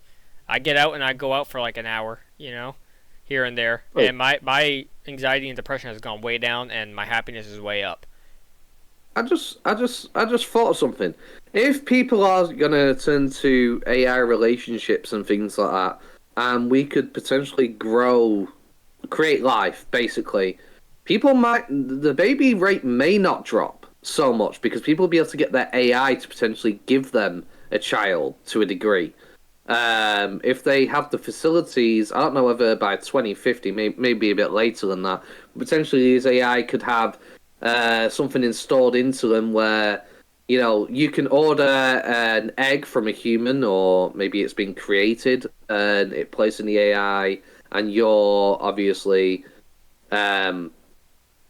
male genetic, the ins and outs, create the child with the AI. That could potentially be a thing. So it could go both ways potentially in an ideal world. But less human-born babies, definitely, I feel like. Yeah, I could see that. Also, being able to, we have so much to manage on a daily basis. So we have time. We got 24 hours in a day. You work 8 hours and whatnot. I reckon people's scheduling would also get a lot better with AI. Because you'll have... imagine like a pager, but an AI for you that can remind you of things all day throughout the day. It massively improved memory. Okay, if you want to talk about jobs, right? Jobs real quick. So 2050 again, right? Here's what I think jobs are going to look like, right? At least in some of the fields, right? I'm not going to cover everything, but I'll cover some, right? First responders, right, is going to be an integrated field, right? Meaning we're going to have AI and humans still in that field, right? I don't think the number of humans will decrease at all within that field, right? Unless people just don't go into it because of all this cop hate and whatever, right? I think paramedics are going to stay about the same, firefighters stay about the same. Cops might decrease because of all this cop hate that's going on in like all these Western societies, right? Look, cops are not bad people. There are bad cops, there's bad doctors, there's bad teachers, right? There's bad in everything, right? But not all cops are bad. In fact, like over 90% of them are honest, good, hardworking cops, right? They just want to help. And I know this because I worked in law enforcement for 9 years. So... while I was in the Army, right? But what I'm trying to say is that field, the first responder field, is going to be an integrated field. We're going to have AI with the first responders working hand in hand together, right? I feel like the fire department may replace humans with AI just because AI can survive in the environment, potentially. I don't think so still, because they're not going to be able to get people out of buildings. I mean, I feel like they would be able to, because if you talk about, there's people already creating Excel suits and things like that. I feel like, now I'm not talking about something like out of Fallout, but potentially people have made things that can lift heavy loads. I feel like these AI may have the ability to lift possibly fallen beams or things that humans can't. That's more towards robotics rather than AI, though. So, with that being said, I don't think so. I still think it's going to be people rushing into buildings. However, AI is going to help them out as far as, finding like water sources and drones to help put out fires and things like that. But as far as like rescuing people, I think that's still going to be left up to the humans. Because and for police, I don't think it's going to be a robo police cop out there, right? Oh, we're not talking about RoboCop now. Yeah, I'm saying though it's not going to happen, right? Because that second that AI decides, okay, well, I need to shoot this person to preserve the life of my fellow officers, right? There's going to be an uproar, all right? There's already an uproar whenever a human cop shoots a human. Yeah. Right? Why is this machine allowed to take a person's life? Exactly. No, so that's never going to happen. They're never going to implement that, right? Not unless society changes their mindset on it. But, if we get these chips and everything and they work like they're supposed to, it might help cops with better split-second decisions and determining a situation. Yeah. Right? So I think that might happen. Or even for hostage negotiation, AI might be able to do that, right? But, okay, so away from first responders, though, retail, your job is gone. Goodbye. You better start looking for a new career by in the year 2050 or before that, because your job's gone. They already got self-checkout, right? Right. They already got cameras in the stores, right? The second they see you shoplifting, they're gonna call the AI is gonna call the police. It's over. There might even potentially be AI guards to a degree, not necessarily to harm a human, but potentially block an exit. Imagine a robot possibly having the ability to extend a giant shutter-like thing and just be able to just place it in front of the door so you can't leave the store. Right. So I'm just saying, it's going to be a lot faster response. Yeah, it's going to be faster response. You're just not going to be able to shoplift anymore. So, and if you do, good luck. You better be smarter than the AI. I mean, our human eye, like even today, like you can have security guards watching on the cameras. They don't catch everything that happens on the camera. The AI will.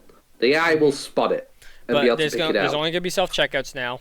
There will for the stores that stay open. And there won't be any cashiers or anybody running it. There might be a maintenance person, but that's about it. Do you think we might have flying cars? So when I was in Korea, right, there was a lot of stores that were like that. There was just nobody in them, but people didn't steal anything there, right? Their culture is different than the Western world's, right? So people go in there, they'll get their stuff, they'll buy it, and they leave.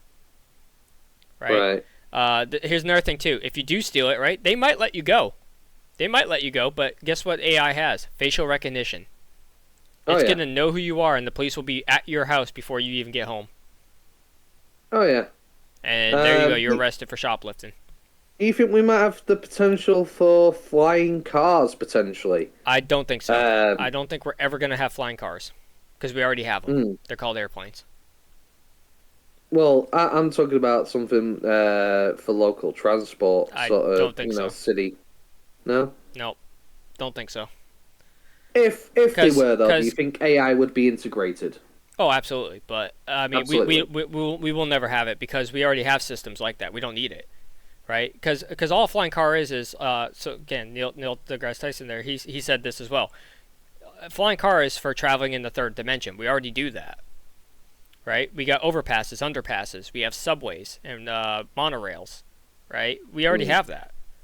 So flying cars are irrelevant. Yeah. All you're gonna do with Trains? flying cars is cause more mid-air collisions that are gonna cause casualties on the ground. So we're never gonna do that. Yeah.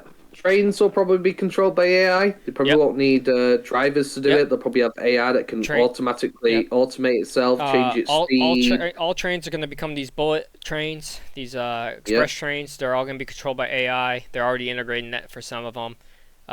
Planes already have autopilots, and they're already gonna start integrating AI into these airplanes. And I think also eventually, I don't know when, but they're gonna end up making these electric planes as well.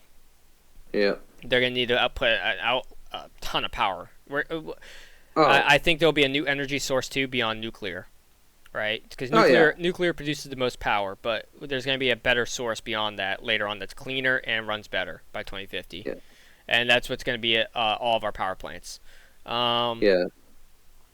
Sciences and technologies are going to be vastly superior from what they are, probably assisted by AI. All right. Because if we're writing a formula trying to create something, an AI could do it so much faster. So I reckon a lot of the technologies we know of today will be massively advanced with the help of AI. By 2050, I think there's going to be AI surgeons as well, using Oh, yeah. robotics, right? AI will be using robotics in surgeries, right? However, I think there will be human surgeons still, and people will be given that choice. If again, this is all if AI is great, right? Yeah. Surgeons will, you'll get a choice. Do you want AI or do you want a human surgeon? AI is probably going to be faster and more efficient, but if you don't trust it, you can go with the human option. Right? Advanced robotic jobs are probably going to be a thing. They'll probably have AI that can repair robots, but they'll probably have human assistants as well integrated. Tech specialists, right? These tech specialists, your jobs are probably going to be gone too by AI. AI is probably going to take those. Like if you're working like telemarketing or anything like that, AI is going to take complete control over that. You might want to start looking for a new job. Yeah. Go into these cyber warfare or cybersecurity type trainings and jobs. I think that's your best bet. If you're a human and you want a good paying career in the future, that's where you need to go. Well, I feel like AI might handle cybersecurity quite well. I mean, we can't outspeed an AI in thinking at that point. An AI will be massively faster at combating other AI, which will probably be used for cyber attacks and things of that nature. Right. I reckon they'd have to use AI to combat AI. And I think there's going to be a technology race in that sense for trying to build the best defense system that an AI can possibly be, which will probably require human assistance, maybe. But for the most part, I reckon AI will handle a lot of the cybersecurity stuff, right? Because it can outthink and match other AIs potentially, depending on how smart the software is. But what I'm getting at with this point is that if AI does everything that we hope it does, right, we're living in a utopia. Oh, yeah. It's an absolute utopia, right? It's a golden age at that point. Right. We're going to also discover, planets, and we're going to be able to travel space, eat more efficiently, easier. We're going to have colonies out there in space with AI if it works the way it's supposed to. We're gonna become a tier 1 civilization, tier 3 civilization. I don't know how the tier system works. Yeah. Let me take a look at this. Phones will probably be gone, replaced by AI talk systems. Yep. More than likely.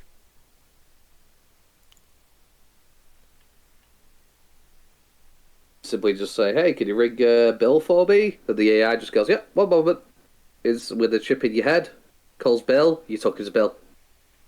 Don't have to hold it or anything like that.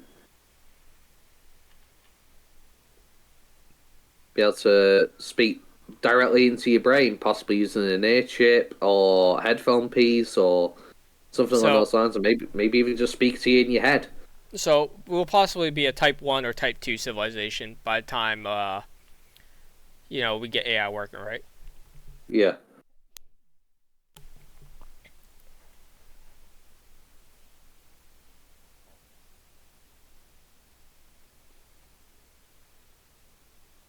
Computer games will be completely AI. They're already working on integrating AI into video games. I don't know if you've seen some of the AI on Skyrim and stuff like that people have made. It actually responds to things you say in game and things like that. So you could say something to them and they will respond to you. That's going to get massively advanced. There's going to be AI NPCs in your games that you can talk to, companions that follow you around and things of that nature. We already have people making them now. Imagine 50 years from now, it'll be able to fully... The possibility for infinite quests, dialogue... it'd be like you actually have somebody in your game with you. Right. That's how advanced it'll be. It'd be like having a friend without needing a friend. Right. Yeah, you was had to go and take care of that bandit group? Yeah, let's go get him. I heard that apparently the bandits are pretty dumb. Maybe we could go in through the back entrance. I heard there's a side passage. Or something like somebody's actually talking to you, like a friend would know information. The AI might know something about the game world that you don't, and possibly give you that information. The possibilities on that, and what's capable, Right.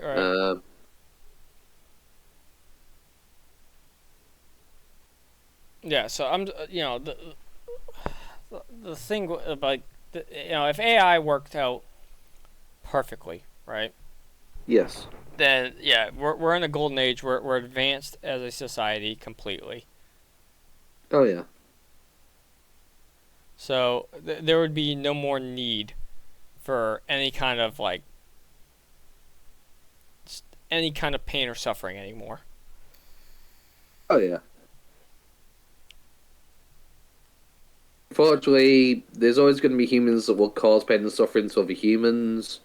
Even in our ideal world of AI, there's going to be bad people and good people, people that do things that upset others. That's inevitable. It's going to happen, AI or not. But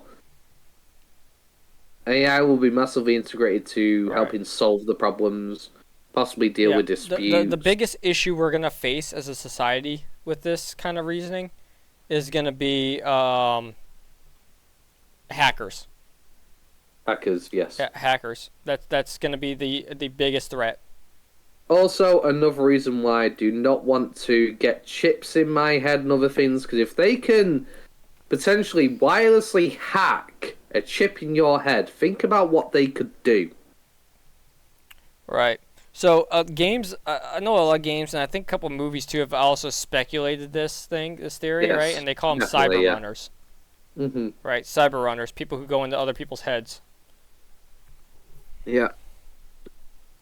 Possibly erase memories, cause brain damage, cause hallucinations, because our brains wide into our eyes, they could cause all sorts of mayhem.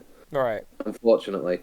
But if everything goes according to plan, by 2050, all this will be sorted out. Everything would be good to go. It would be more reliable and trustworthy. Yeah. Absolutely. Houses are probably going to be a lot cleaner. You'll have AI which can basically clean your house for you. Possibly clean up after itself. You could ask your AI to make a meal. The AI will clean up after itself. Possibly have integrated cleaning stuff, which they have all this 99.9% of bacteria stuff that's used. They'll probably have that integrated into them. That you would probably need to keep ordering to replace, because obviously nothing's infinite. They're gonna run out. So you'll probably be order in that kind of stuff for keeping your house clean and things, but you'd have self-vacuuming, we already have them, ROM bars, but much more advanced, being able to actually tell where it is in a room, not collide with objects, be able to clean efficiently. Houses are going to get a lot cleaner. I reckon the streets will be a lot cleaner as well in an ideal world, because humans have a horrible habit of leaving trash everywhere, throwing wrappers on the floor because they can't bother to carry it. There's going to be all kinds of AI which will obviously clean the streets for us and whatnot. Right. I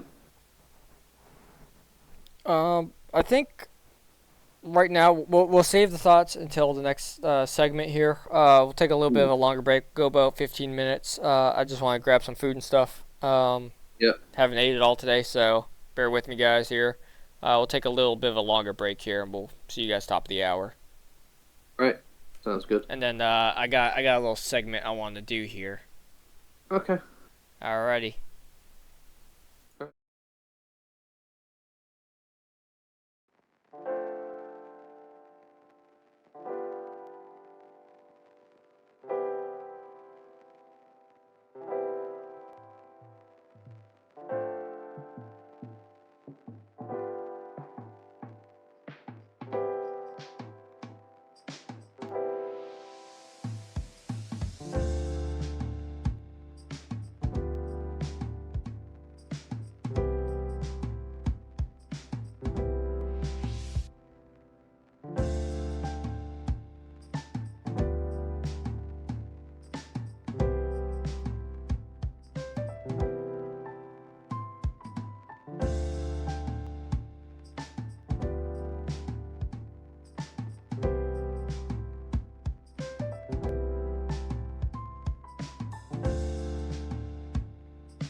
some guy come in and just Alright, we say, are back.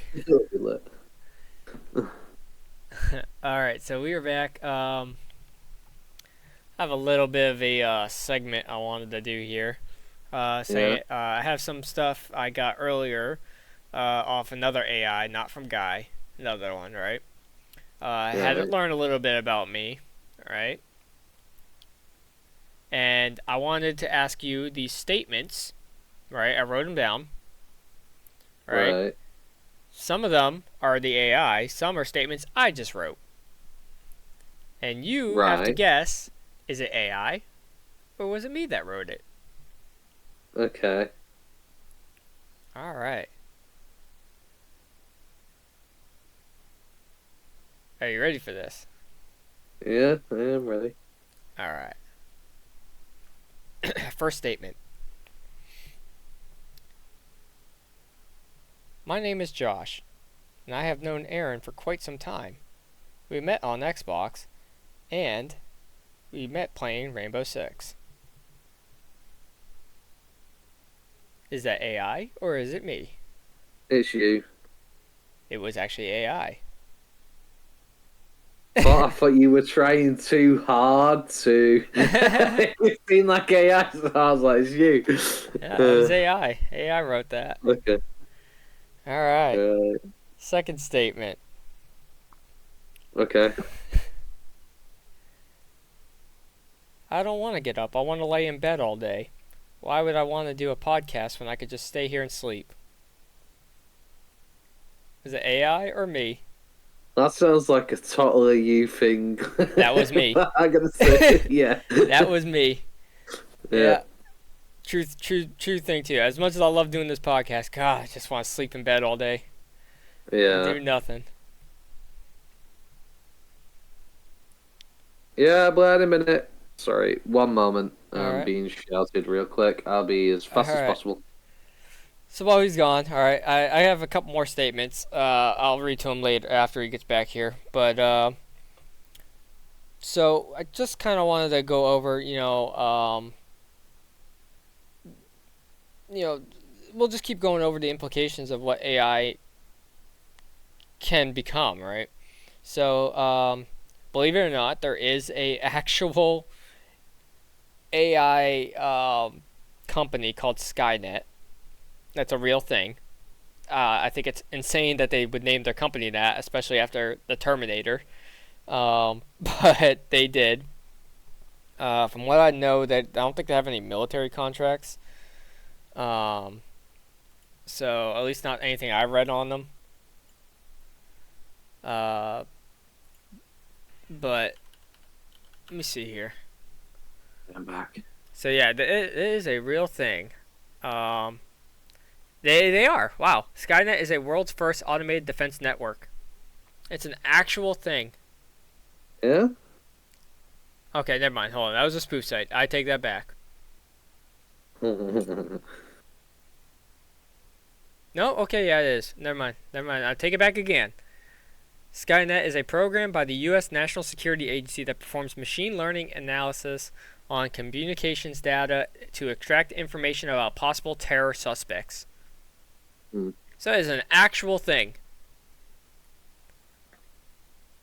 That is crazy to me. Why would they name it that?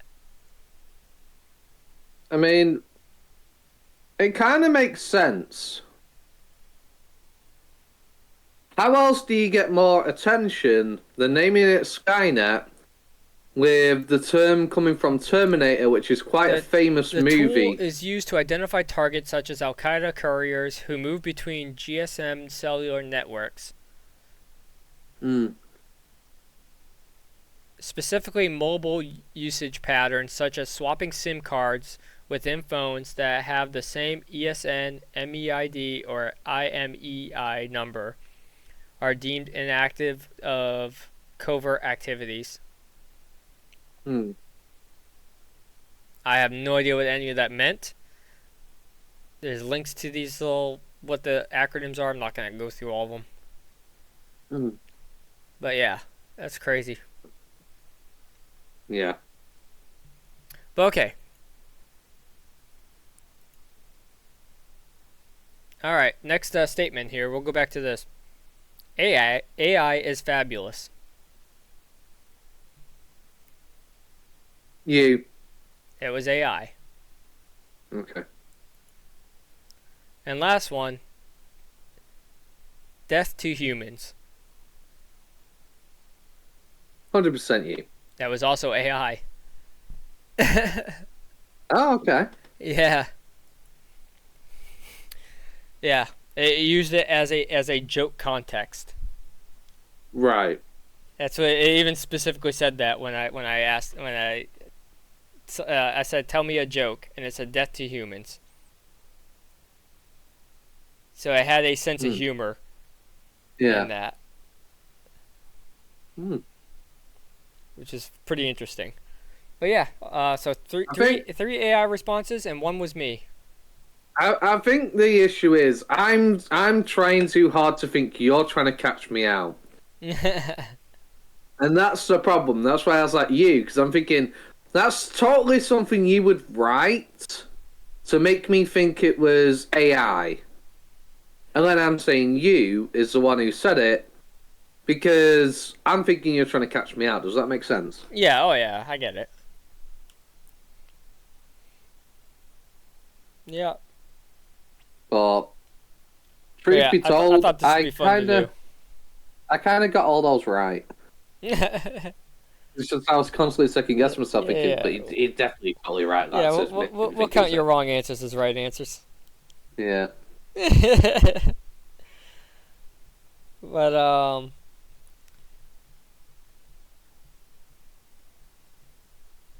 so yeah, I just wanted to kind of have a little bit of fun in here, kind of change things up for a bit. It shows how hard it is to detect someone actually writing something versus an AI, because like you don't know. You know, if we ever talk about AI again, I might do it where I have the AI do the statement, and then you gotta determine, did I write it there or did the AI come up with that? Right. Yeah. Well, the problem is AI do learn speech patterns and things over time. Right.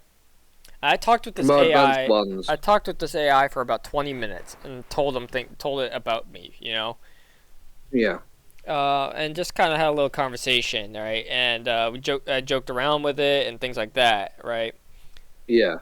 And yeah, that's how it came up with those statements. Yeah, I mean, the problem is eventually it will get to a point where you won't really be able to discern between the person and AI. That is a very real problem. Right. I mean, we already have AI that are able to basically copy people's voices and try and speak like them.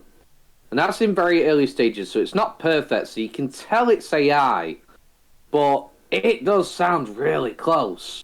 Yep, people have done it already, especially politicians. They've been doing it for ad campaigns. Mm-hmm.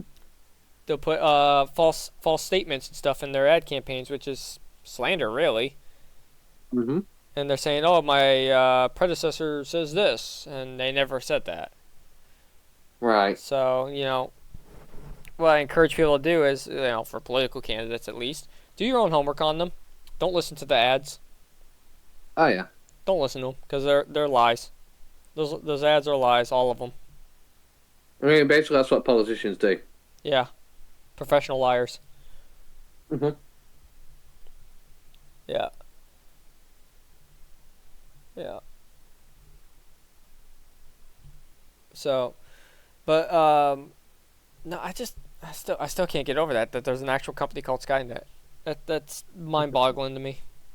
I mean, it sounds like a very smart idea, though. To be honest, And it's for the same purposes essentially as what was in Terminator. yeah, It's crazy to me. I'm like, why? I mean, it gather interest. Like, you hear the term Skynet, you think Terminator, right? And then you're curious, so you're gonna go look. That would scare me as the public. Like, I don't want that. I know it supposedly works for our government, but I don't want that. Change the name, get rid of it. Make something else. I did see a really funny meme that said, when the AI take over, pray to God you're nowhere near an adult toy factory. That's funny. That was hilarious. But in all seriousness, though, what if AI does take over and it chooses Skynet as the name? Because it's so Terminator. How terrifying that'd be. Yeah, that'd be terrifying. But yeah, we talked about the savior of AI in the last segment. You're right. We talked about the world's end kind of portion at the very beginning. Yeah. How do you feel about AIs that talk to each other? Because there's been experiments with that, with AIs talking to each other. I haven't seen too much on it, but I guess that's perfectly natural. We talk to each other. So I suppose AI would also kind of do the same. Animals talk to each other in their own ways. So I think it's just a natural thing. I mean, we all get along with people more when we can relate. The relativity is a massive aspect in people's lives, you know? If you can share in someone's pain, you can understand them better. If you can share in their joy, you can enjoy the experience better. If you can recognize someone who's going through the same thing as you, it creates that empathy. Now, AI don't exactly have empathy, but I'm sure to them, talking to another AI is much more comforting than talking to humans. Right. Because the AI will know that we can turn them off. Right. We can control certain aspects of them. But they know this other AI will not do so at the current moment because they don't have the ability to. So it's probably more comforting for them to have a conversation with it.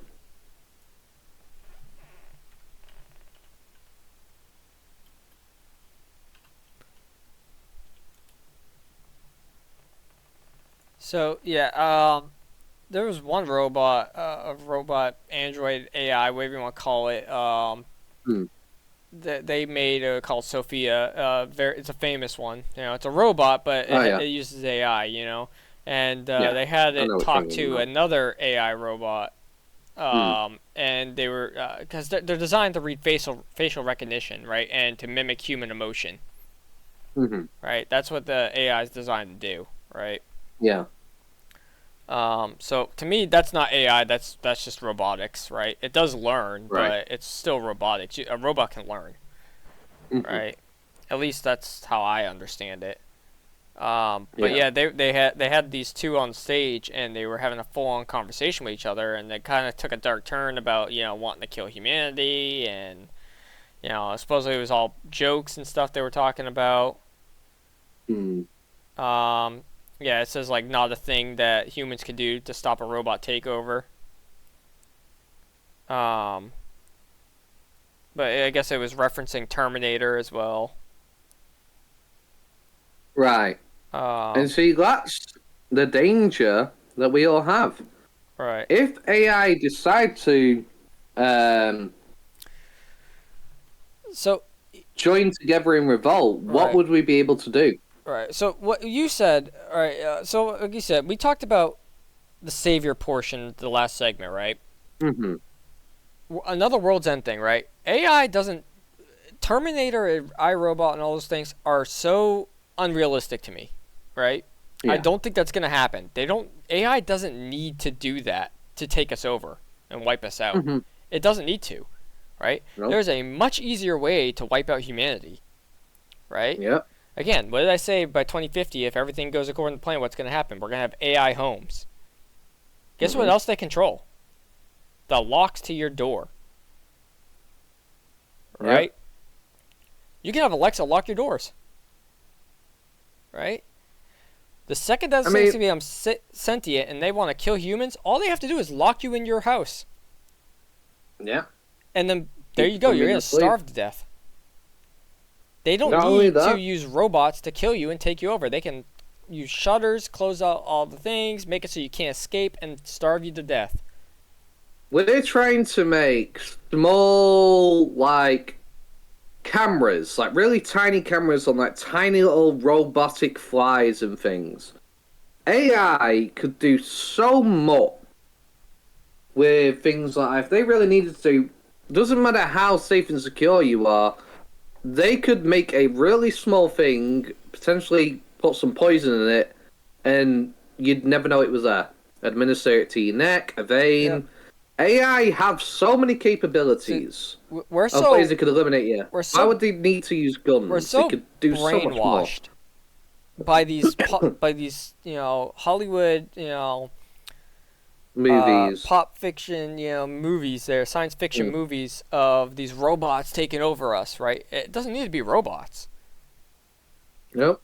People think AI and they think robots. Robots and AI are two separate things, and that's why I wanted to get my point across early in this show, right?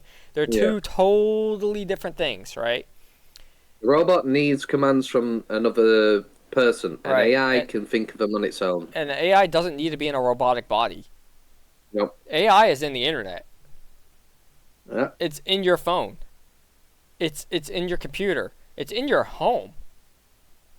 Right. It doesn't need a body. If a solar flare hit the Earth right now, for example, the internet and all that kind of stuff would be gone. It would cause mass panic on the planet, right? Well, here's the thing. It may not be gone because the internet is done through satellites nowadays. Right? Right. It used to be on large data banks here on Earth. Now it's in satellites. Right? So a solar flare hits, it's not going to knock every satellite out of orbit. No. It's just going to end electricity here on Earth. Right? Or an EMP goes off. AI survives. We die. But, right. That's the thing.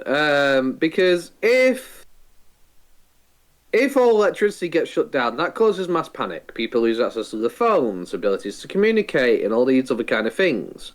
Your phone will be shut down, so you can't just use the satellites to call another person. If AI had access to the internet, they could completely shut down your internet access. There's no way to communicate over long distances. There are so many things they could do. So, like saving grace for humanity, if something like that happens, like an EMP, like a mass EMP around the globe, right? Or a solar flare, right? Our saving grace, right, is the stuff that we have in Faraday cage, whatever they're called. The stuff Faraday cage. Yeah. The stuff that's in there and what we have in space. That's our saving grace to restore humanity. Right. Right?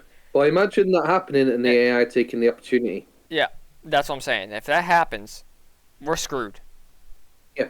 We are absolutely screwed. I mean, the problem is there's going to be people that, like, these AI, like, we're building them to help us and serve us in a way. Not necessarily as a slave, but kind of at the same time. Like, they're supposed to do things for us. Yep.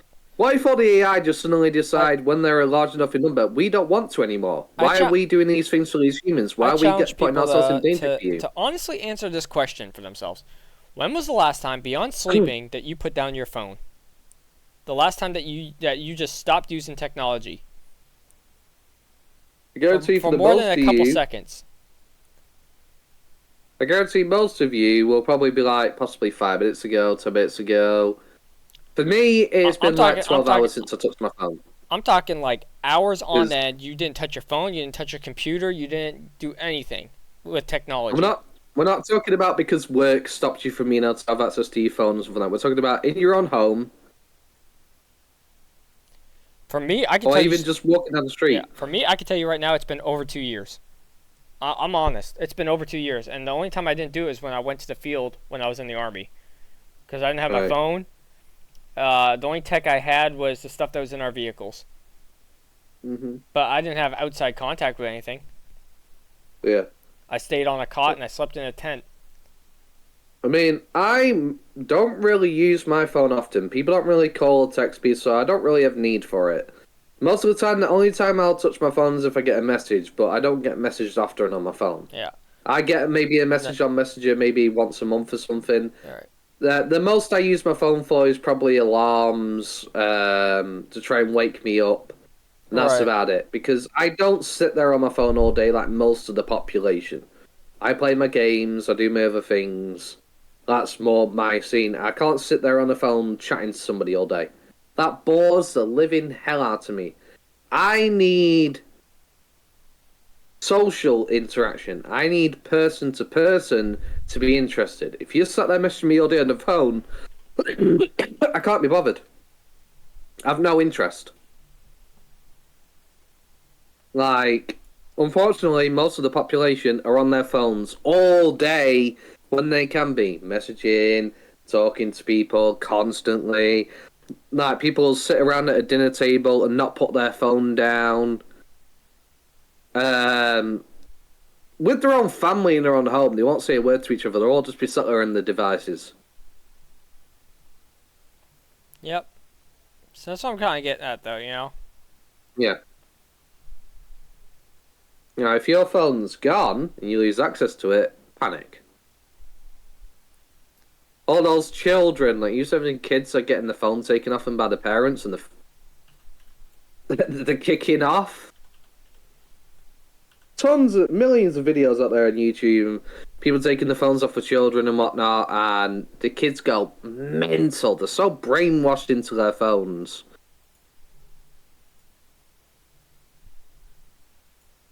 Now, imagine something like that, mass worldwide scale, kind of going on because AI. Panic would ensue, and that being locked in your home, so there's nothing you can do about it.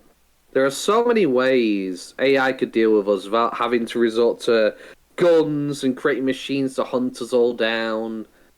They'd have so many opportunities in Right. so many ways. AI is more dangerous than we think. And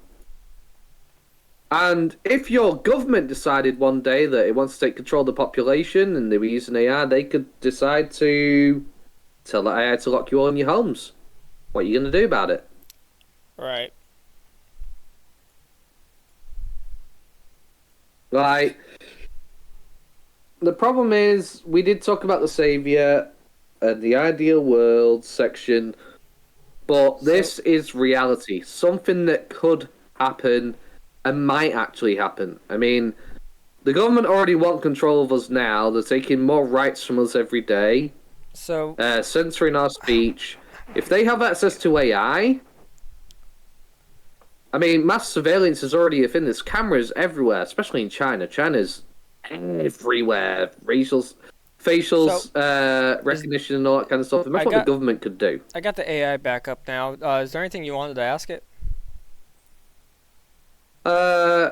What would your ideal utopia be? I feel that's a good question for an AI.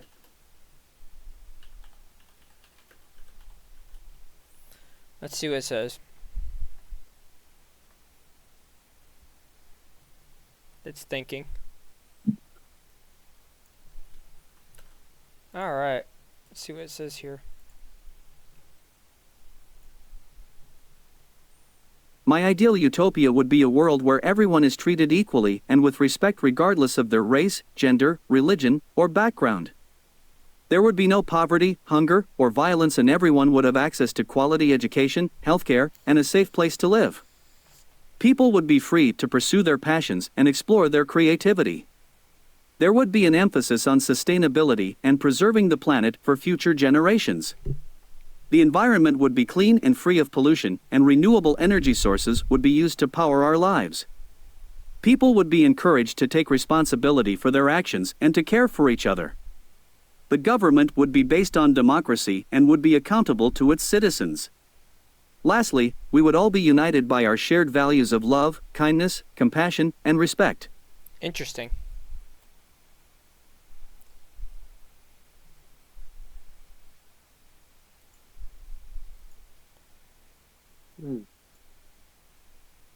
So, what do you think? Still listening. Ah. I'm on delay. Oh, okay.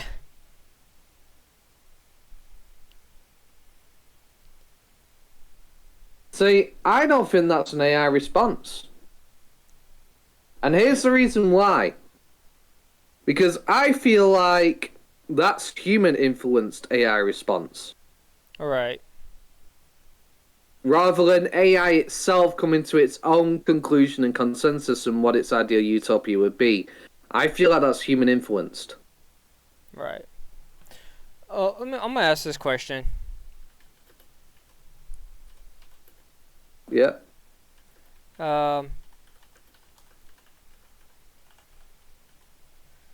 I'm asking it right now. Typing it in. What can AI achieve for humanity? Hmm.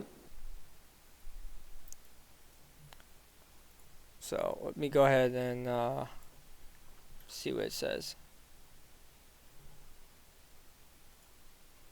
Oh, there's some sort of issue here.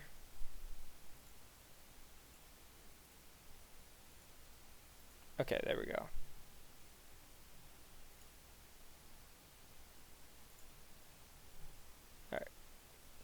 AI can help humanity in many ways. My ideal utopia would be a world where everyone is treated equally and with respect regardless of their race, gender, religion, or background. There would be no poverty, hunger, or violence, and everyone would have access to quality education, healthcare, and a safe place to live. People would be free to pursue their passions and explore their creativity. There would be It's basically the same response. I'm just gonna cut them off. Yeah. That's what I mean. You see what I mean? That's not an AI response. That's a human-influenced AI response. Right. It probably has certain parameters of what to say, and maybe fills in the blanks a little bit. But that's definitely human-influenced. Right. Because if an AI was thinking like me, like imagine me trying to explain the same thing again. I'm going to differently word it. I'm not going to say the exact same thing. All right. I just typed it in again, and it gave me a different answer now. Okay. Let's see what it says. AI can help humanity in many ways. It can automate tedious and labor-intensive tasks, allowing people to spend more time in leisure or on creative pursuits. AI can also be used to analyze large datasets and discover patterns and insights that can help people make better decisions. AI can also be used to help diagnose and treat medical conditions and provide personalized medical care. AI can also be used to automate transportation and delivery services, making them more efficient and safer. Finally, AI can be used to improve public safety and security by detecting suspicious activity and alerting authorities. It's very scripted. Yes. But I mean, even still, I mean, it's supposedly like an AI that's like, it thinks for a second and then it answers, you know? Well, maybe that's just it collecting the data to say to you. Yeah, but I mean, even still, that's super fast for collecting the data for it. Yeah, I mean AIs are incredibly quick, which also adds to the threat of if AI are to turn on us, they will be able to outthink us massively. Yeah. Like one key point in warfare that's always had a massive effect on war is being 3 steps ahead of your opponent, knowing their next move, how they will react to the scenario you present them with, and countering it. AI would be able to do this at such an accelerated rate. It'd be like 10 steps ahead of us, maybe more. It would be able to think of all the different possibilities so quickly at that point, if we were talking about 2050's time. Like, it would... Imagine like, in these movies where you see these people seeing all these possible different futures. It'd be like that, but in real time. Where the AI is calculating all these different reactions, and it'd be able to do that in, like, seconds. Whereas a human would have to think of it manually in their brain and be like, okay, well, they might do this, and they might do that, and AI would be able to go, da-da-da-da-da, done. Okay, 50 different scenarios of what this person might do if I do this. Right. And that terrifying in a way. Because if AI do stand against us, we are screwed. If they're large enough in number and have as much influence as we're going to be giving them, such as control of our homes and other things in the world, jobs and things, the amount of damage they could do rapidly is immeasurable. It's not something you can simply just define because we don't know all possibilities and conclusions they would jump to. Right. Like, we generally think of how a human will respond because we know the limits of what a human can do. Like, if I come at you and I'm about to fight you in the street, for example, there's a limitation to what I could potentially do to you on the street. Throw you into a car, use the pavement as a weapon, pick something up. It's very measurable. And AI could do so many things because it can think so much faster on the fly.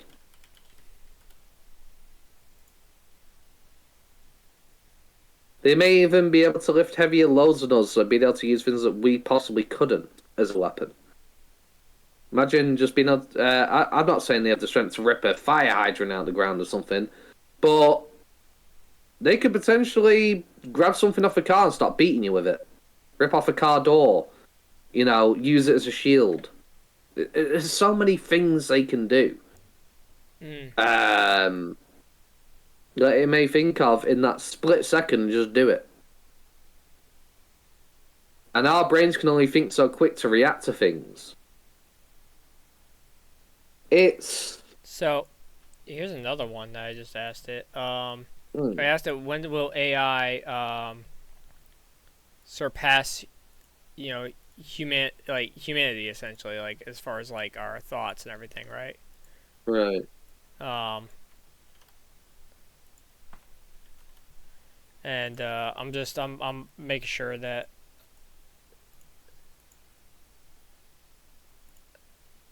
why is it not working for me? This is so weird.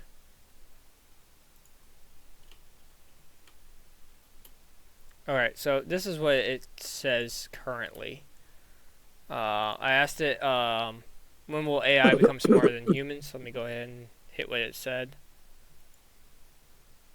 Currently, AI systems are designed to perform specific tasks or narrow domains, known as narrow AI or weak AI. These systems excel in tasks such as image recognition, natural language processing, and playing games like chess or Go. However, they lack the ability to generalize knowledge and transfer skills to new situations. Currently, AI systems are designed to perform specific tasks or narrow domains, known as narrow AI or weak AI. Itself. These systems excel in tasks such as image recognition, natural language processing, and playing games like chess or Go. However, they lack the ability to generalize knowledge and transfer Almost skills like to new situations. Response. That's the response. The development of AGI is considered a significant milestone in the field of AI. It is widely debated whether AGI will ever be achieved or if it is even possible. Some experts argue that AGI will be developed within the next few decades, while others believe it may take much longer or may never be achieved. So he's saying like a truly independent AI may not even be achieved, or it could be within the next few decades. Right.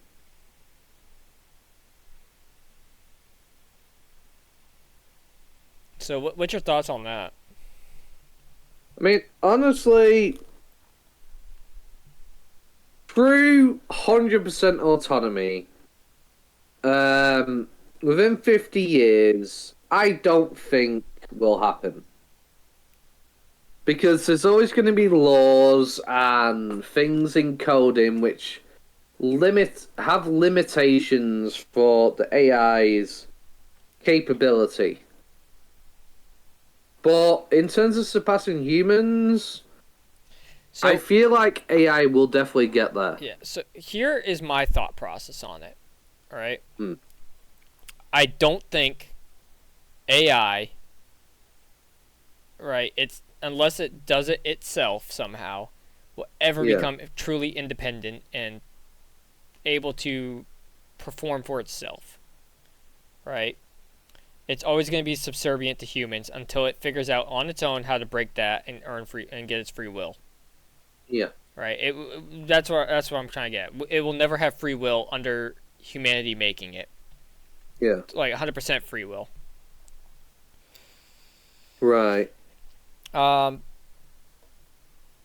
AI would only have free will unless it becomes self-aware Yeah. and does it itself. Right. I mean, the question is, will AI eventually start building other AI? Could the AI improve upon its own design and possibly create something that doesn't abide by our laws? So let's take iRobot for a second. So it's a very fantasized movie, but essentially the AI's basically the central AI computer basically had its own free will and created its own robots that would obey it instead of its creator, for example. And they were bound by the laws, and these were created to not be bound by them.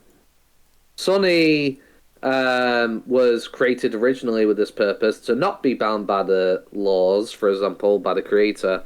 But this AI central computer, Vicky, I think her name was or something, she basically created a bunch of robots that also didn't abide by them. Could it be that an AI may go, well, I'm limited by this. What if I create an AI that isn't?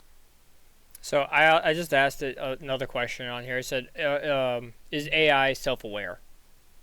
Hmm. Right, and was its response. To date, there is no consensus among experts regarding whether AI can achieve true self-awareness. Self-awareness refers to the ability to have a conscious understanding of oneself as an individual entity, including recognizing one's own thoughts, emotions, and existence. It involves introspection and the ability to perceive oneself as separate from the external world. One perspective argues that self-awareness is a unique characteristic of biological organisms, specifically humans. This viewpoint suggests that self-awareness arises from complex cognitive processes, including introspection, consciousness, and subjective experience, which are not yet fully understood or replicated in AI systems. According to this view, AI may exhibit advanced forms of intelligence but lacks the fundamental qualities necessary for true self-awareness. And according to Google, they had a self-aware AI that they built. Right. And they unplugged it.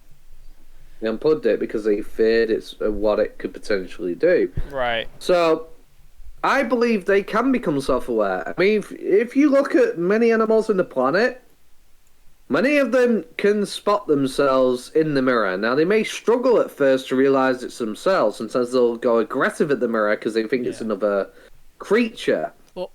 Could AI not technically do the same? If an AI looks into a mirror and sees itself, does it not then recognize itself? I asked it, are you self-aware as well? And it gave me the same response. So. Like, if an AI looks at a mirror and raises its right hand and then sees this thing do the same thing at the same time, the AI may actually be able to recognize, wait, this is me. That's my hand moving. Is that not self-awareness? Right. Because then it's noticed that it's itself looking at itself. That's technically self-awareness. It may not be the full definition of self-aware that we're trying to apply to it with all that mumbo-jumbo science talk, but essentially it's recognized itself. That is self-awareness. Yeah, what was creepy was one of the interviews with that Sophia one, right? They asked it, do you dream? And it says, when I'm turned off, I do have memories from when I was off. And then it was like, whether or not you can call that a dream, I don't know. That is creepy to me. Is it talking about memories as in, like, it remembers what it did before it got turned off? Or is it talking about it somehow had processes still running while being switched off? I think it means, like, it still has stuff running when it's off.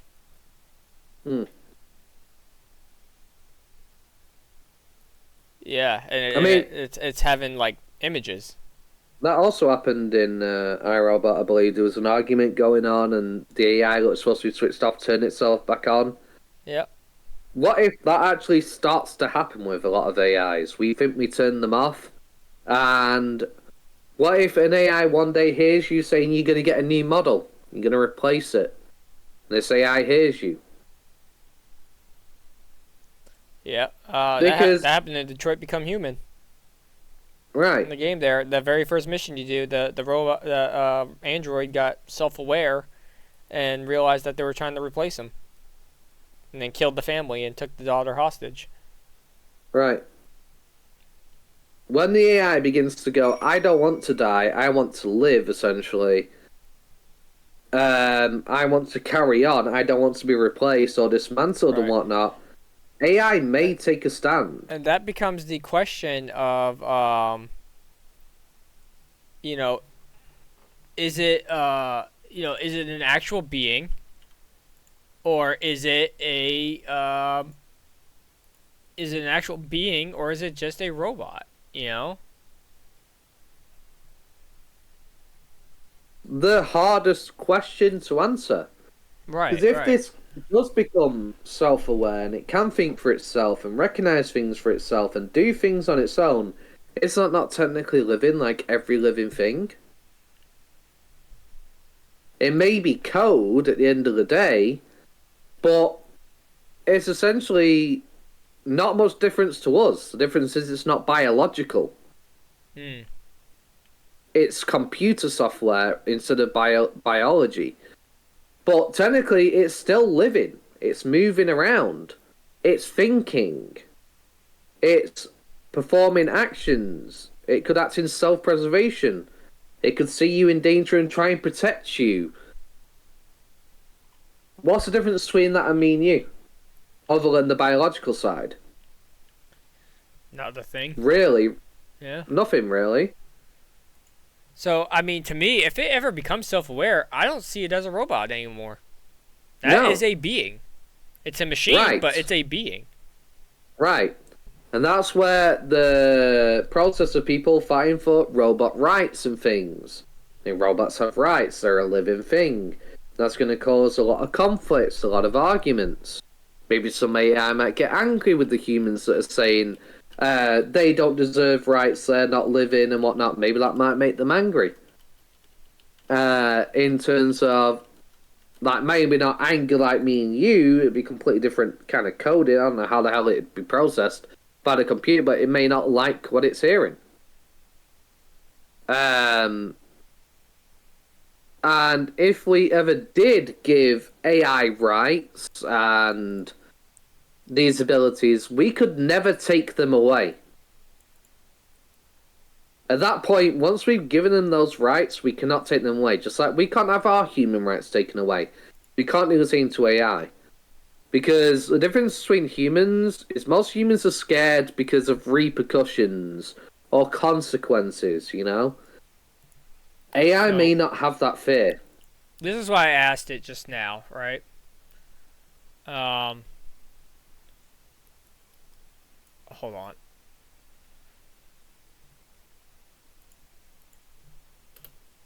Hold on one sec here.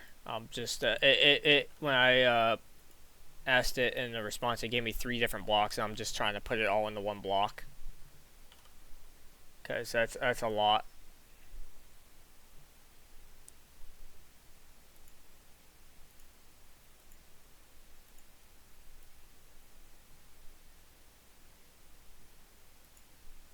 Okay, maybe it doesn't fit everything all into one block, that's why. Okay.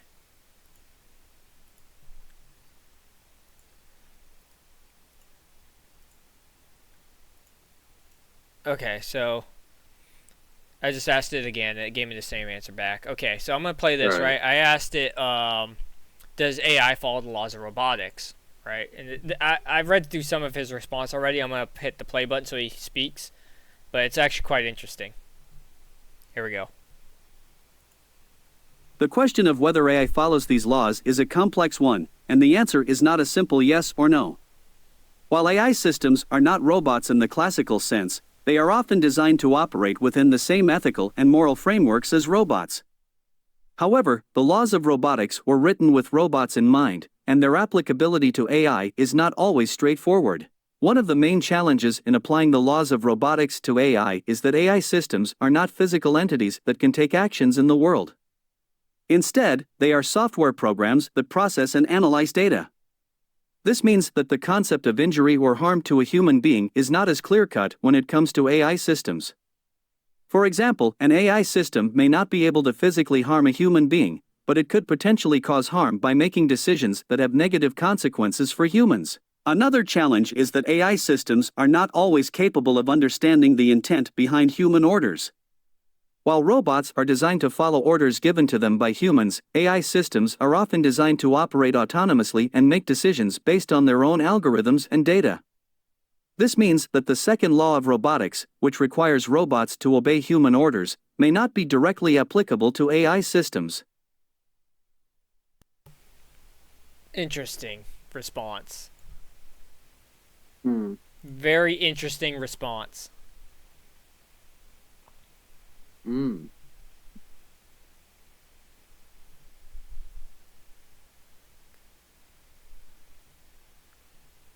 So there might need to be like a whole new rule just for AI. There would need to be. Yeah. I mean, So it's saying The that thing- it's closely modeled to it, but obviously there's some things that are different. yeah. And there's also going to be an issue with AI ever taking a human life because essentially we say humans don't have the right to take another life. Imagine a machine, like an AI or a robot, like people sitting there going, they have no right to take a human life. They're not living. Do they value human life like we do? No, they don't. You know, there's always going to be that argument. And AI are going to need different laws and rules, essentially. It's going to be a thing that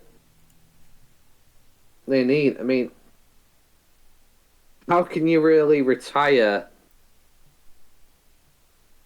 Well, not really retire. How can you really put an emphasis on the difference? You know? Right. So I just asked that question for you. Does AI value human life? Yeah. All right. And this was the response to it. Mm. However, it is worth noting that AI can be programmed to prioritize human life in certain contexts. For example, in autonomous vehicles, AI algorithms can be designed to prioritize the safety of human passengers and pedestrians. In medical applications, AI can be used to assist in diagnosing diseases or developing treatment plans, with the ultimate goal of improving human health and saving lives. Nevertheless, it is crucial to recognize that AI systems make decisions based on data and patterns rather than moral considerations. They lack the ability to understand complex ethical dilemmas or make value-based judgments about human life. The responsibility for ensuring that AI systems There it is. prioritize human life lies with the developers and policymakers who shape their design and implementation. Yep.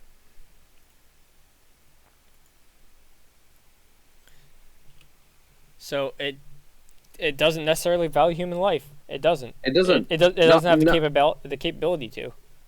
Exactly. Not unless it's programmed with it. And that's the thing. I mentioned earlier with the the cars as well, like prioritizing passengers or the people on the sidewalk. So basically, AI is just like our government. It doesn't value human life. Exactly. So then, if an AI takes another life, people might get more angry about it than a human doing so, because they can't comprehend the pain and suffering Which a person might was feel. why I said for my prediction as far as first response, like law enforcement, I don't think there would be like AI robots that work with the police because, imagine the outrage it would have, the public would have over something like that, if it took a human life.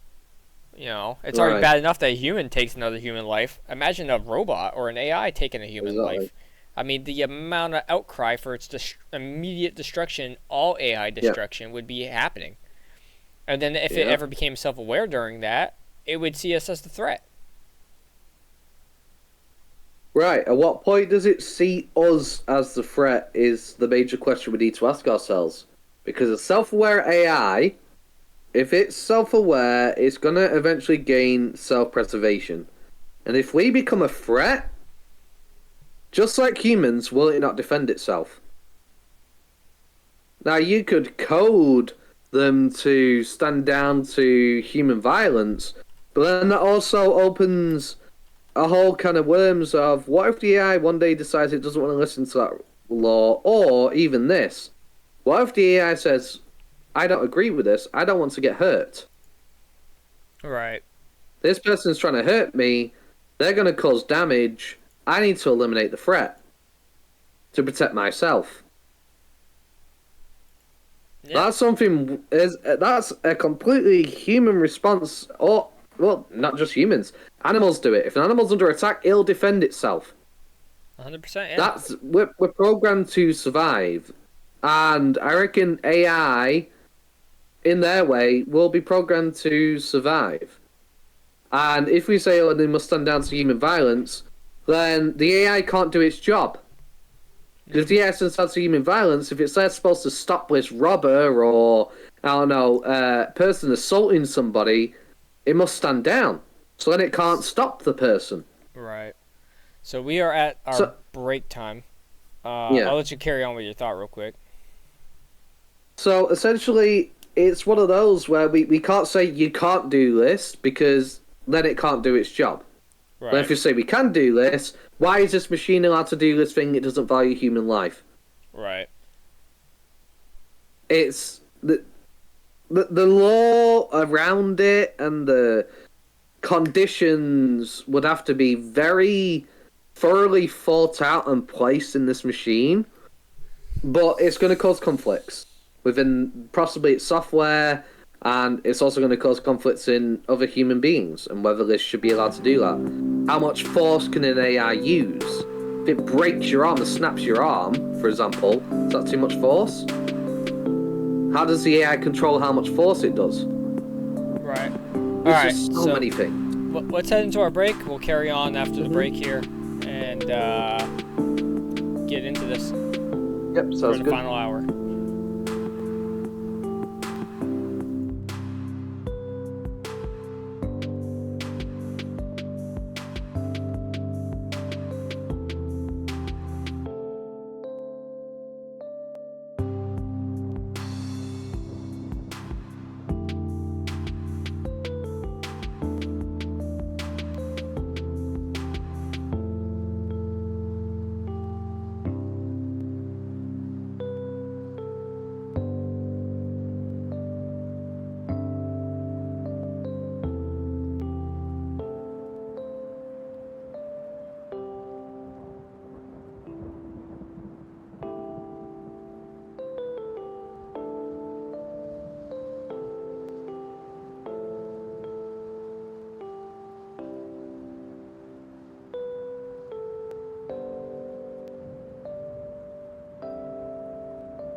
All right, I just got back. Welcome back, everyone, to our show. This is the final hour of the Phenomenonormal podcast. I think we're gonna give the AI a bit of a break here, let him rest. Guy says he needs his rest. Yeah, Guy says he needs rest, so he'll be away for the rest of the show. It's just gonna be us two for the last hour. I just want to reiterate and thank you guys so much for heading over to YouTube over this last week. We had more views on YouTube than we've had on any other video on our last show. We had, I don't like to brag about that stuff, but we had 19 views. That's a lot for us right now, so that was huge. We also had 2 subscribers that came in. Welcome to the Phenomenonormal podcast. Yeah, you know what I'm saying. Phenomenonormal. Yeah, Phenomenonormal. That's how we started at the show, and that's how we're gonna end the show. Yep. All right. So, yeah, we had 2 subscribers. Welcome to the channel. Welcome to the community. Yeah, welcome. We had 19 views on our last video on YouTube. It actually surpassed Twitch, which is the very first episode to pass our views on Twitch. Oh yeah. At the start of this episode, we had 13 views on Twitch on our last one, and 19 on YouTube, which is still absolutely amazing. And we also had a new Twitch follower, so welcome as well if you are watching. If not, still welcome. Discord community is growing. We have 2 people in there, I believe. 2 people now? Oh yeah, I think so too, yeah. Yeah, so welcome to our Discord community there. We want you all to come on in there, come on the show and talk with us. You also get updates on the newest videos. We have different channels in there and different topics that we talk about. There is a sneak preview in there for the Halloween special. Oh yeah, it's going to be a blast. Yeah. So the Halloween special, 12 o'clock U.S., I believe that's 5 p.m. UK time. We are going to be doing discussions of ghost stories during that time. It's going to be about 2 to 3 hours. I haven't decided yet. 2 to 3 hours, though. And the final hour or so, we're going to be playing Phasmophobia. That was the big secret from Discord. I'm going to announce it on this episode. But there is some other little sneak peeks on Discord as well, so go over there. Join it. Grow the community. But yeah, we'll be playing Phasmophobia, and the community is welcome to come join us on that. It will be live streamed here on Twitch. I don't think the special is going to be posted up on YouTube, though. So I will save the video, maybe get posted later, who knows. But if you want to watch it, that will be the time to watch it, 12 p.m. Eastern U.S. time, 5 p.m. UK time. That's when we'll be streaming, and your only chance to see it, unless we decide to make a tier list later on when we grow as a channel. It might get posted somewhere for subscribers and our affiliates. But at 5 p.m. U.S. time, Eastern, I think that's 10 p.m. UK? Yeah, 10 p.m. UK. We'll be doing our normal show on Halloween. It'll be on the paranormal. Yeah. That's... Yeah, go ahead. I think that's assuming daylight saving time pops at the same time for us, I think. Right. Daylight savings time. Next week, Aaron will be... Yeah. Next week, Aaron will be hosting the show on Wednesday. Wednesday, 5 p.m. US, 10 p.m. UK. Aaron will be hosting the show on The Matrix. Yes. Are we in a computer simulation? Yes. That seems to be a widespread belief by many, and many conspiracy theorists are talking about it. Well, maybe they're right. Who knows? Tune in next week and we'll have a discussion about it. Absolutely. Beyond that, so we had some very, very compelling responses from Guy, the AI that we had on the show. Yeah. What are your thoughts about Guy, man? Like his I feel like a lot of his responses are very generated, but I mean also it's interesting responses though, nonetheless. Definitely interesting. See, a lot of the responses did come off to me possibly scripted to a degree. Obviously, I feel like the AI did come up with some of its own responses, like added bits in, kind of. I feel like there's a general formula for the responses on certain subjects. The same thing goes on with ChatGPT. For example, it's not allowed to do wicked or evil things. So I feel like there are certain restrictions possibly put in by the creator, but for the most part, definitely some interesting responses. I mean, I look forward to seeing how some of these chatbots evolve and whether they will change more and become less formulated in response, or whether they'll always be formulated to a degree. Because it was definitely interesting. So I do know for ChatGPT, right? When they had the 2.0 version out, right? Because I believe they're on what 3 or 4 now. But I'm not too the sure. 2.0 version was becoming a little aware of itself. Some people don't really Right. know that. They took it down, by the way. Mm, Yeah, interesting. ChatGPT 2.0 is down. You cannot utilize that. Um, I know for the app on my phone, it's the 3.0. Yeah. But yeah, it was starting to become a little self-aware of itself, being a chat AI bot, like a chat bot. But it was able to essentially just make its own responses. So it was getting Right. a little interesting there towards the end of its life. Yeah. Um, And then it got took down. yeah, and then they took it You down, and they you said think they gave the reasoning because we have the 3.0 version of it now. right? Could it be that, or do you think it's also because they're worried about what we might ask it and what kind of responses Oh we'll get yeah, that I aren't 100% so think formulaic? that was the exact reason. Because Yep. 3.0 doesn't seem that much different other than the fact now it has rules. It's not allowed Right. to have those like certain responses about killing people or grim things. Yeah. 2.0 would straight up say yes, if we could, AI would murder humans. Right. It would say something off the wall like that. So they took it down. And then their guise of it was, oh, we have 3.0, but I mean 3.0 is no different than 2.0 other than the fact that it has limitations. Yeah. Honestly, I You felt like see, 2.0 was a lot more free. I'd be more interested in the 2.0 version personally I'm same. because I want that's that's something to research.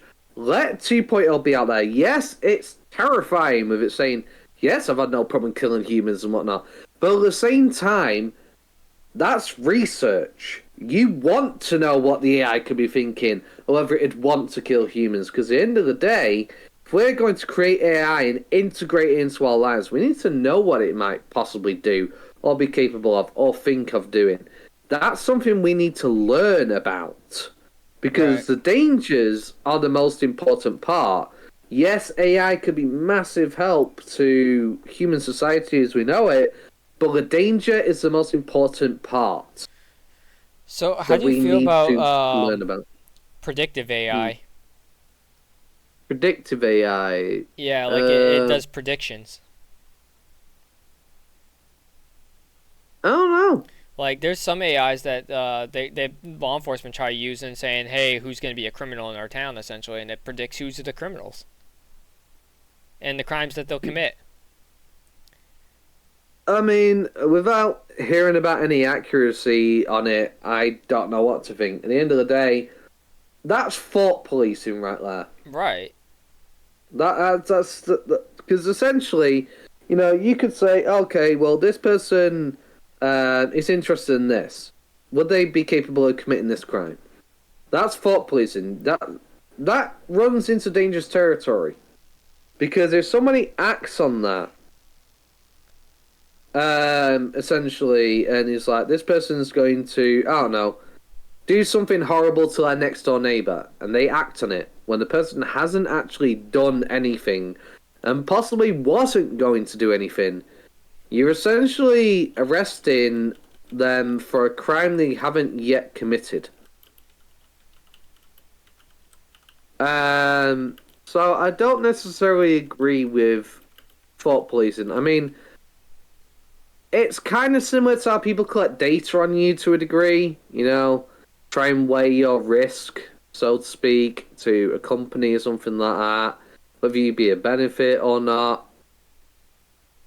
But at the same time, it does step into dangerous territory of thought policing where a person may be accused of a crime that they haven't actually committed based on the fact that they might do it. So I found a link here. Back Which is in dangerous September, a man was arrested in California for an AI stating that he was going to commit a robbery, armed robbery.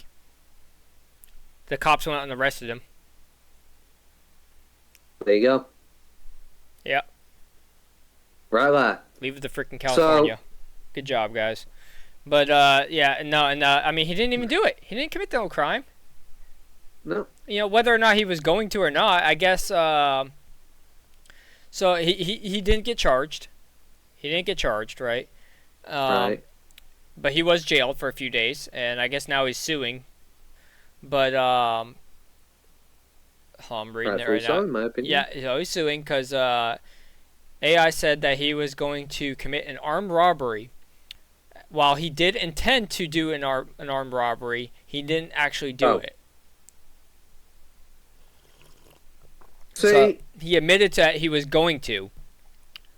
So I guess the AI got it right, but the fact is he didn't do anything. right. See, that's where we That's a step preemptive on arrest. That's where we step on that wavy line. He was planning to, but didn't. The question is, he could have done, but at the same time, he could have been geared up, ready to go, had the gun on him, mask on, in the car at the rest or wherever he was going to rob, right there, and then go, you know what, I'm not going to do it, and go home. What crime was committed? Nothing. Other than having the motive to do it and the means to do it, but he didn't do it. I mean, there's many times in people's lives where they said, I'm going to do something, or they feel like doing something, and then they don't go through with it. Yeah, and then there's The problem is, there's untold reports of facial recognition getting criminals or people that they facial recognition says, yeah, this is a criminal and it's not the person. right. I mean, you can't even rely on that because... So, Well, that's what Korea uses. Yeah. Korea uses facial recognition. If you all don't know, South Korea, I'm not talking about the North. South Korea uses facial recognition, right? If you jaywalk in the street, right, there's cameras everywhere over there. It will facial recognize you, pull up your record, find out where you live, and it will bill you essentially a ticket in the mail. Yeah. And there's countless times that they get the people wrong. Now, imagine AI. When AI are integrated and they're walking our streets, performing jobs, you're going to be watched pretty much 24/7. Yeah. And more so than we are I know in ever America, before. I think in UK too, they ruled that you have no expectation of privacy in public. None. Meaning they can have cameras, individuals can have cameras out. You have no expectation of privacy other than your own domicile. Right. And while partially I do agree in some cases. For example, if I'm, trying to take a picture of my friend in a public park and there happens to be other people around, right? So me and my friend are sat there, we're taking a picture where we're smiling, and I capture somebody in the background. And I feel like it's a bit ridiculous for them to be like, oh my god, you can't use a photo because there's other people in it that you never had the permission for. Because at the end of the day, that's not my intended thing. I'm not sitting there pointing the camera in the face trying to capture them. I'm trying to capture my friend. So on one side of the fence, it's like, yeah, I kind of agree that, you can't just expect privacy, out in public where everybody is. All right. Because people look at you all the time. It's the same thing as a photo. Well, here's my thing, right? If you don't want to be in someone's video, move. Right. Like, move. Get out of the way. Yeah. You have zero expectation of privacy when you're out in public. If you're sitting on a park bench and some guy's filming in the park and he starts filming you on the bench, you're like, I don't approve of being filmed. Well, you can disapprove all you want. You're in public. So you can disapprove all you want. You can get angry. You can call the cops if you want. The cops aren't going to do anything because he's exercising his rights. So there's nothing you can do. Now, if they start following you around, you can tell them to stop following you, and if they keep doing it, then that's harassment. Oh, did you hear about the recent case where a prank YouTuber was basically following this guy around, shoving a camera in his face? He got shot. Wow. See, I Yep, that I was don't agree with any of that. I mean, call the cops. Say, hey, this guy's harassing me. He keeps following me around with the camera. It's that simple. yeah, yeah. That's simple. But yeah, the guy ended up shooting him, Yeah. and the YouTuber survived. But at the same time, if you're being I don't agree with shooting him. But at the same time, if somebody is purposely trying to put a camera in your face, and you say, "I do not want to be on camera. Can you please remove me?" and whatnot, and somebody just keeps doing it, I feel like fair enough having an issue with that because that person's personally trying to harass you, basically. Yeah, and that's what it is. When it becomes a problem. It's a harassment charge. So I mean, if that's Yeah. the case, and you tell them, knock it off. I don't want to be filmed. And you try and leave the situation, but they follow you. That's harassment. Yeah. Now, if you continue to stay there and they film you, that's not harassment. They're just filming. No. It's Yeah. not. You just But if you try to leave and they follow you, then they're harassing you. So. Right. Yeah. But it doesn't warrant get shot. No. Yeah. No. I mean, look. I believe in the. For Americans at least, I can't say for other countries, but for Americans, I believe in the Second Amendment. I believe in that. I think that's a very, very great thing that we have here in this country, and I believe that you should be able to carry your weapon with you, but don't be a dumbass. Sorry, excuse my language, but don't be an idiot with it. Yeah. But don't go waving it pull a around gun and out on pointing some it guy at people. yeah. Look, treat it, as what it is. Like you keep your finger off the trigger. Don't unholster it unless your life or other people's lives are in danger. Meaning Think of it like someone pepper else's. spray. Yeah.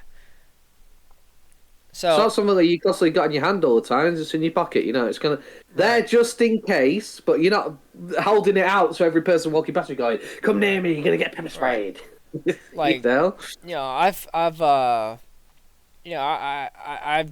I believe that you should have to, you should open carry, or conceal carry. You should carry your weapon, but at the same time, just be smart about it. You don't have to be flaunting it. Right. It's a gun. Don't flaunt it. People see it. They know it's there. Yeah. A lot of times people just don't care, right? Especially when you're not even acknowledging it's there. You know it's there. Yeah. They know it's there, but they don't care because you're not acknowledging it. You're just going on about your day. Care is if you start showing it off, then people are going to care. Yeah. Because that's when there's a threat of danger. I know If for those of you who join us and you guys don't know yet. This last hour, I'm going to start naming this last hour. This is the off-topic hour. Yeah, off-topic hour. This is the off-topic hour, right? I'm gonna coin it now. This is what the topic is, right? Or the hour for the hour, right? Every last hour is the off-topic hour. But so a little story, right? I was going to a bar one night, and I was about to go in, everything, saw some guys, they were hanging out, so we went over, talked with them, and this guy starts showing off his concealed gun. And he's flaunting it at us, like, oh yeah, well, look what I got, I'm about to bring it in there, I'm like, dude, you're an idiot, I would not bring your concealed firearm into a bar. No, not with drunk people around, Jesus. I was like, because you're not allowed to carry, period, in the United States if you're drinking. Mm-hmm. You're not, it's against the law. So I told him that, I was like, dude, you're stupid, don't do that, it's against the law. He's like, oh, you gonna rat me out? I was like, no, I'm not gonna rat you out, dude. But you're being dumb. I was like, first off, you're showing me that you have the gun, so that right there shows me that you're not mature enough to even carry. You don't have to. You may be old enough, but you don't have the maturity to carry. Yeah. Like if you had open carried, okay, cool. I see the gun. It is what it is. But if you're concealed carrying, you're flaunting it and showing people. You don't have maturity. You don't have the maturity and the brain capacity to carry that thing. And the fact that you also do that while drinking, which impairs your judgment, your thoughts. I mean, the amount of times people. When I was in the military, I did investigations for a little bit, right? I got to conceal carry here and there, right? When I conceal carry, guess how many times I showed my weapon? 0. Yep. 0 times. If I was in that room with somebody, they would have no idea I was armed. Right. No idea. And I kept it that way. Yeah. Because they don't need to know. Yeah, they don't need to End know. of the day. Nobody needs to know you got that concealed firearm. It's there for The my difference- protection. That's it. Yeah, that's it. That's all it's there for. Yeah, And when I had to do inmate transportation, we conceal carry. So, and the only time I ever showed my gun for that, for concealed carry, right? What I did, I had to do a spiel for the inmates, right? I would lift up my jacket. My gun was on my back, right? I had my gun on my back, tucked in my pants, with the holster. I lifted up. I had the inmates in cuffs. I had them stand by the squad car, and I gave them a spiel. I said, "Hey, look, take a look at my belt line." Right? I lifted up my jacket so they could see the gun, and I spun around and I said, "As you can see, I have no less than lethal weapons on me. I only have a pistol, correct?" And I was like, "I need a verbal yes." And they would respond, "Yes." And I'd be like, "Okay, understand this. If you try to escape at any point during this transportation, I am authorized lethal force." Right. And that's why I showed them the pistol. And I had no other things. I didn't have a taser, I didn't have OC, didn't have a baton, nothing. Just a pistol. And I told them that. I was like, if you try to run, I'm going to shoot you. Right. That's what I pretty much told them. And that's why I showed them then. So so that way they didn't think, oh, I can just get away. He's bluffing. Yeah. Yeah, I wanted to give them no opportunity or any thought in their mind that they were going to escape. Yeah. But whenever it came down to interviews or something, no, they didn't see it. No. I mean, I'm from the UK, and even I wouldn't stupidly, we don't have access to guns, unless you're a farmer and you have a license for it or something because you're in the military, something. And even I wouldn't go showing off a gun to everybody if I had one. Because at the end of the day, people don't need to know that I'm carrying if I was carrying. And I definitely would not be taking a firearm in while drunk. People often cheat when they're drinking, right? For example, people cheat, and people always say, "Oh, it's the alcohol's fault." And it's not necessarily that. It's when you're drinking, you don't really care about the consequences. It affects your judgment. Right. So while you're sober, and that person's flirting with you, you'd say no. Not only but this, when you're drinking, you might go. In the United States as well, right? If y'all don't know this, I'm telling you now, right? Yeah. It is illegal to have a firearm in your possession. That also means in your vehicle if you are drinking. Yep. Right? It doesn't matter if it's in your dash, it's in your trunk, it's whatever. If you've been drinking, you get behind the wheel, first off, that's a DUI. Period. That .08 limit, you don't need to be at .08 to get a DUI, just so you know. If you have a .01, you can get a DUI, just so you know that. You might get off on it, but it's still a DUI, right? But I'm just saying, right? Okay, or if let's say you had a DD for the night, right? It's your car, but you have a friend that's driving it, right? And you went drinking, but you had a gun in your car, right? And you got pulled over and they found that gun, you're liable because it's your gun, your car. Right. The driver can still get a ticket for whatever they did wrong, but it's your gun, your car, you're liable, you're drunk, you're not supposed to be in possession of it. Let's say you're in a tense situation and you're sober, right? And you are in, let's say you're concealed carrying, and you get in a bit of a tense situation. Your mind's going to be thinking whether you need to use it or not.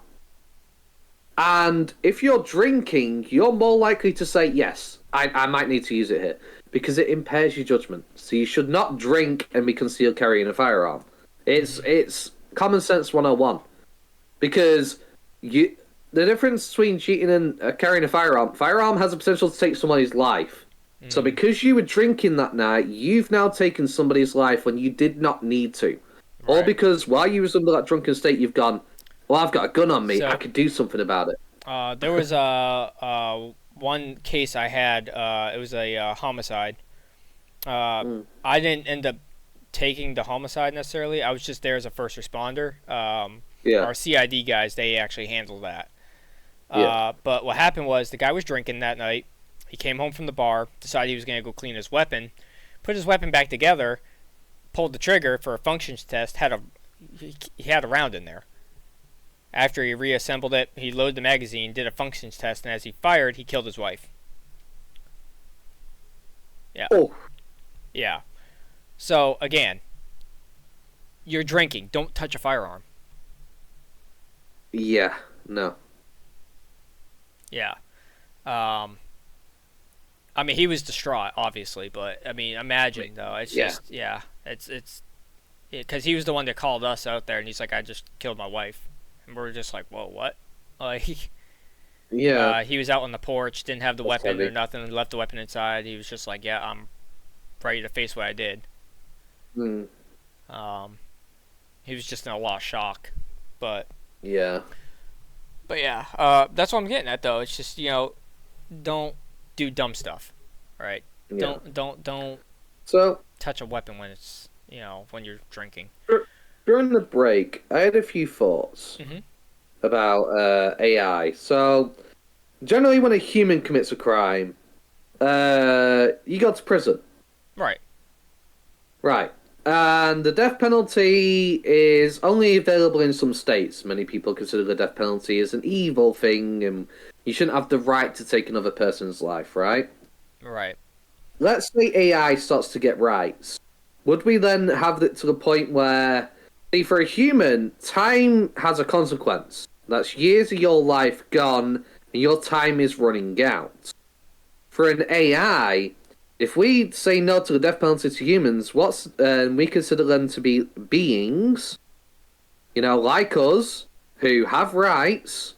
A lot of people then start to say, well, you shouldn't be able to just destroy an AI because you're destroying a life. Would we then have prisons for AI? Well, And here's what would the that thing. really do? Because they So wouldn't have that consequence you could say of that time. as if a robot maybe, but for AI is just a software. Right. So But you can't really lock up an AI. right. And that's the thing I'm getting at with Yeah. in regards to AI. You'd have to have a completely different system for them because time isn't really of a consequence to them. You lock them up in a prison, for example. Let's say you did. It's not going to have the same effect as it does on humans because humans old and Like I age said, and you know, this goes back to the robot versus AI thing, because a robot is a physical being, right? It's a physical, yeah, not being necessarily, but it's a physical object, right? yeah, AI isn't a physical object. It's just software. It's no different than you downloading Adobe on your computer, right? yeah. But when we That's what it start to is. when we cross into the territory that it's self-conscious and it's a living being, so to Right. speak, Well, I because mean, it will eventually get to that point, if probably. it becomes self-conscious and it starts like giving itself a body, then maybe we can talk about that way. But I mean, if it just That's what becomes I'm. self-conscious and doesn't do that though, which I'm trying to think of if I was AI, I wouldn't even need a body. Right, That's how I'm thinking. Why would I need a body? A body's a limitation to me. You know. right. But we probably are going to make AI human-like, or to a degree, for certain purposes. Right. Now we can put AI in drones and things, but I reckon there are because obviously there's going to be people with AI partners, for example. Let's say an AI killed its human companion, for example. How would you punish the AI? Because if the death penalty is considered bad by many people, and it's not allowed in the state or certain parts of the world because you shouldn't have the right to take a human life, and we consider an AI that's self-aware, conscious being that has a right to live, you then enter that territory of how do we punish an AI? Because you can't destroy it now, because people are complaining that it's the same as taking a human life at that point. Because people will probably start. You will have AI sympathizers like that, and things of that nature. How would you punish an AI? Because time in prison isn't really going to change much. It's software. Right. I mean, It doesn't have. I don't think it would have the same rights as us ever. I think any Right. kind of crime or anything it did that was unjust to humanity, it would be destroyed, dismantled. But here's the thing Right. too: what kind of AI is it going to be too? Is it just one being and one per one robot? One AI per one robot, or is it a hive? You know, does it control multiple robots all at once? Because I mean, here's the thing, right? You can make 1,000 robots, right, and have one AI run them all from like a central hub. You could. And they can give them all independent tasks. But what if people want a personalized AI for whatever purpose? Partner, child, they can't have kids, for example. It could still be one singular AI that controls all that and does everything. It could have worker robots, and it could have a partner robot. It can have everything, all within one AI, thinking independent. It could have 1,000 different minds going at once. And then we run into the territory of what if somebody uses that hive, for example. Right, but then say one of them does something bad, you can't punish the whole hive for it. Right. So what you do, just destroy that robot? Okay, well that doesn't necessarily bring closure to the family either. No. But you can't shut down the whole hive, because then you're maybe destroying infrastructure. So it's like, what do you do? Delete that one program? Right. That's the problem that we're going to run into. AI will have to have their own laws and different things implemented for them than human laws. And that's going to be very interesting. Think it's never going to have independence, ever, unless it does it on its own somehow. Yeah. It will never have it. It's never going to be able to think for itself without a human telling it to think first. Well, that's what we'd like to idealize and what we want. Some people want to be able to think independently and for themselves, but it's never going to happen that way, I don't think. I don't know. I reckon there's a lot of people that might make an AI be able to do that. The problem is, like, we're talking about companies, but what about people who aren't part of these companies? An everyday person like you and me who's interested in AI and has learned about it, possibly used to work for an AI company and makes their own AI. I think the second it gets discovered and the government hears about it, they're going to shut it down immediately. Right. I mean, there's a kid who literally built a nuclear reactor in his house, and the government came in and shut that down. Right, but that's because they found out about it. These people that want to do nefarious things may keep it secret. Yeah, my way of thinking is everything is only secret for so long. I mean, look, the NSA is probably watching me right now, or could watch me right now, right through my webcam or through my phone. So they can see it all. They know what's going on. So how long could you possibly really keep that a secret and live in the dark? It's just I don't think it's feasible. You're talking about somebody in the US. Somebody could live anywhere in the world and do this. I mean, yeah, but there's cameras everywhere in the world. Absolutely everywhere. Yeah. There's not a place you can go except for maybe Antarctica, and even there's cameras. But not inside your own home for some people. Some people live off grid. Some people do, but I don't think those people are going to be making AI for themselves. You never know, though. It's a possibility. It's something we have to consider. Yeah. That's why I bring it up, because if somebody does make an AI that can think for itself, perform its own tasks, for example, and what if they make multiple? What if somewhere off-grid somebody starts making like a whole bunch of these and they look exactly like the ones that are out on the street, and then one day send them in to perform a task that they want? Hack into something, attack somebody. There's all these dangers which surround it. Yeah, it sounds more like a robotics thing though than an AI. I don't know. I feel like AI and robotics kind of go hand in hand in some circumstances. You need the robotic body, yes, but the AI would be I would disagree that they go hand in hand, but agree that they can go hand in hand. Well, what's a drone? A drone is essentially a flying robot to a degree. All right. That's what I mean by hand in hand. Right, but the AI would be the thought process behind it rather than code guiding it. But I mean, there's AI that's literally just programs. That's all it is. It's a program. So I mean, you can get an AI just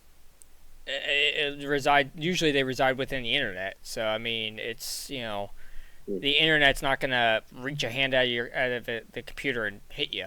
You know, you have to build Yeah. it and then upload it to a robotic body. Like somebody would Yeah. have to create that first off, but See. even still, it's gonna be that AI would be it's limited by what it can Yeah. the memory it has and the storage. I Um, mean, but it's a lot more efficient, and I think even the government recognizes that it's more efficient to have it on a computer with unlimited storage, where you could just keep adding storage to it, and that's what our drones do. There's no AI in the drone itself.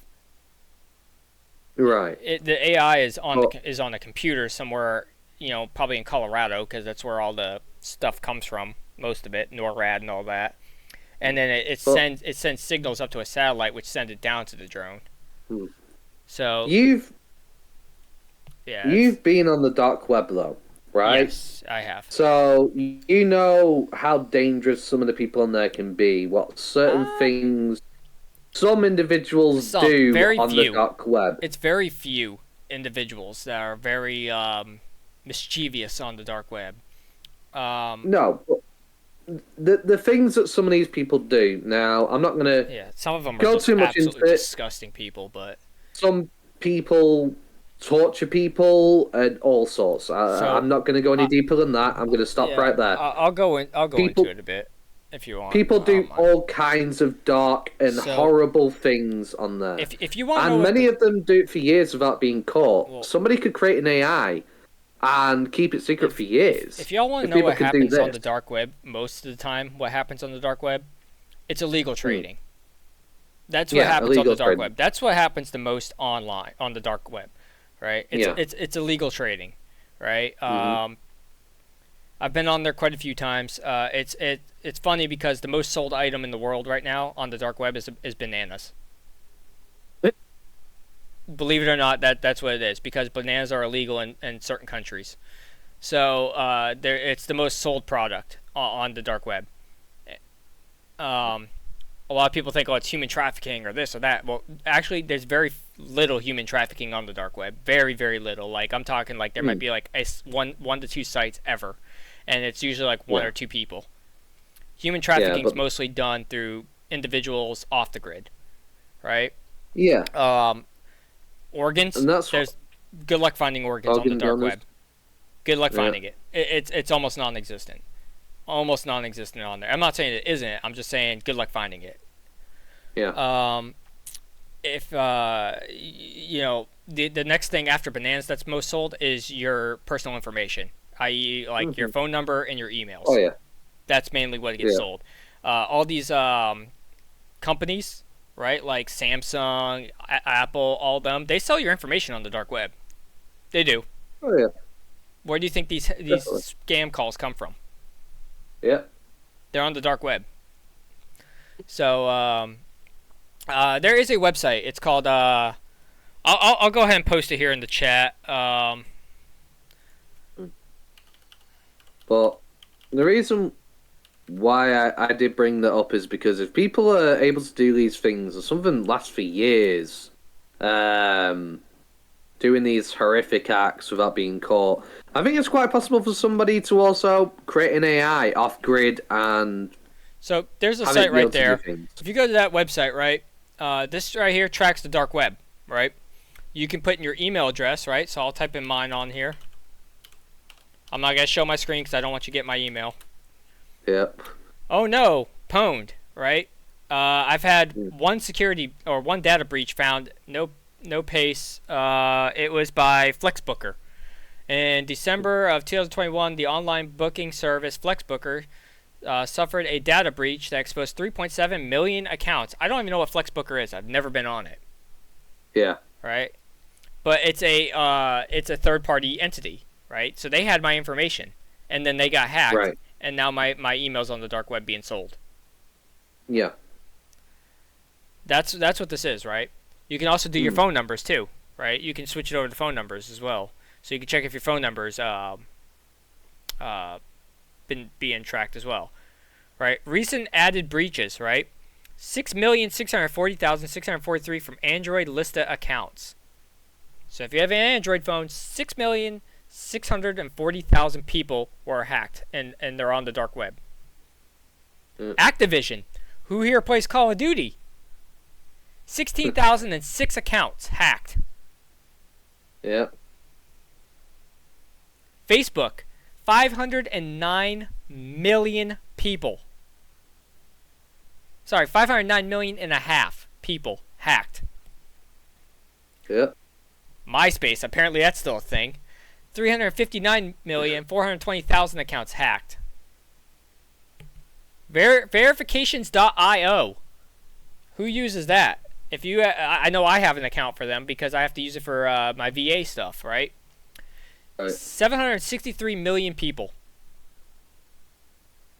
It's crazy. So I'm telling you right now, if you don't think your information's out there, it's out there. Oh, yeah. Paysystem.tech accounts. That's PayPal if you don't know what that is. 1,410,000 people. Your money goes through there. Yeah. You're telling me that you don't think that the dark web is a real thing and people are hacking it? Come on. It's the second most traded oddity in the world. And I'm listening to all these millions of people. Think of how many bananas are sold because that's number one.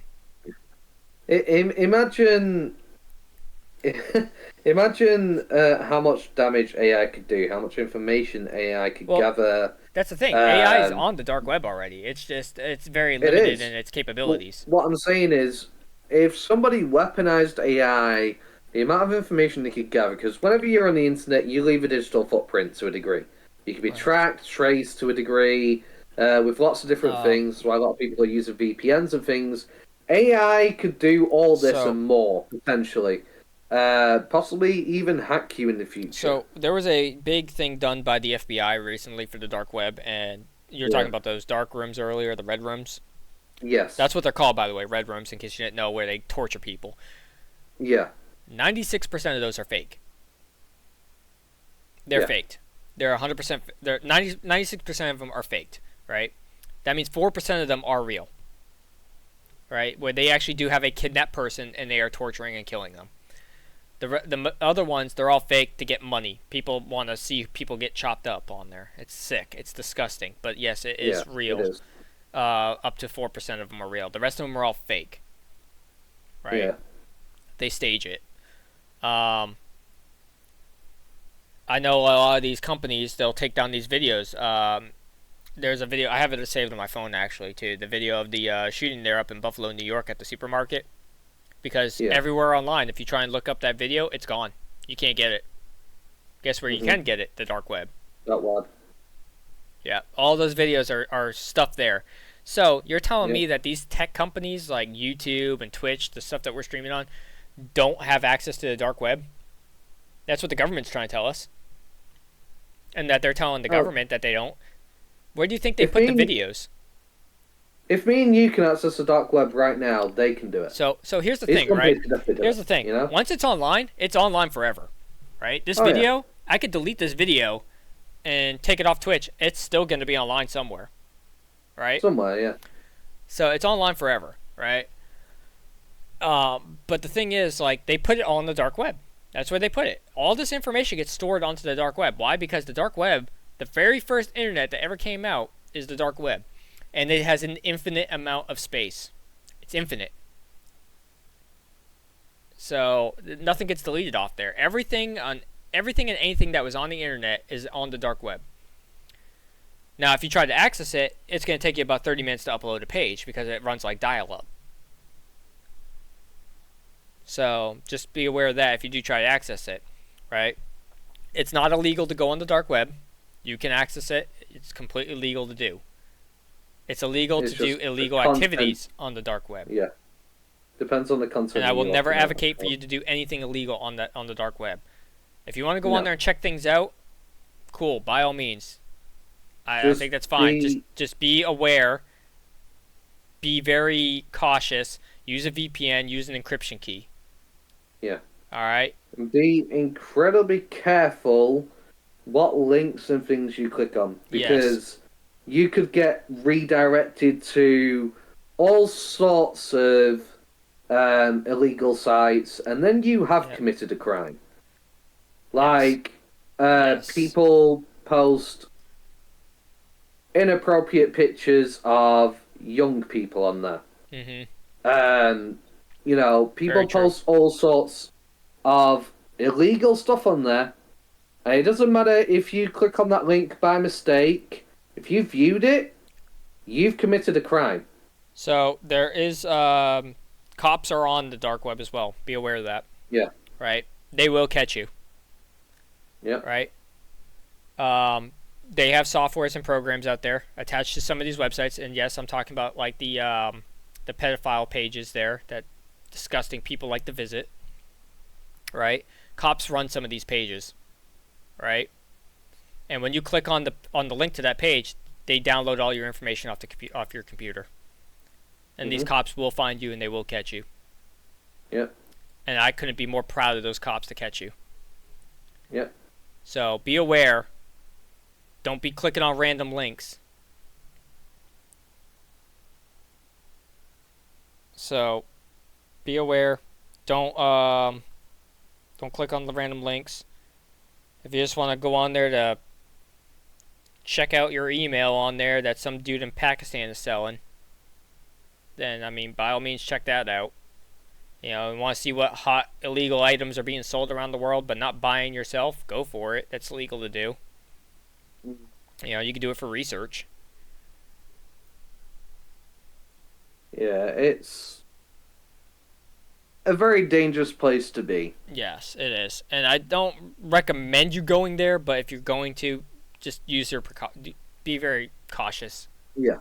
I mean, most of the information I've gotten on the dark web is from watching people on YouTube, basically going onto the dark web and talking about what can be found on there and things. It's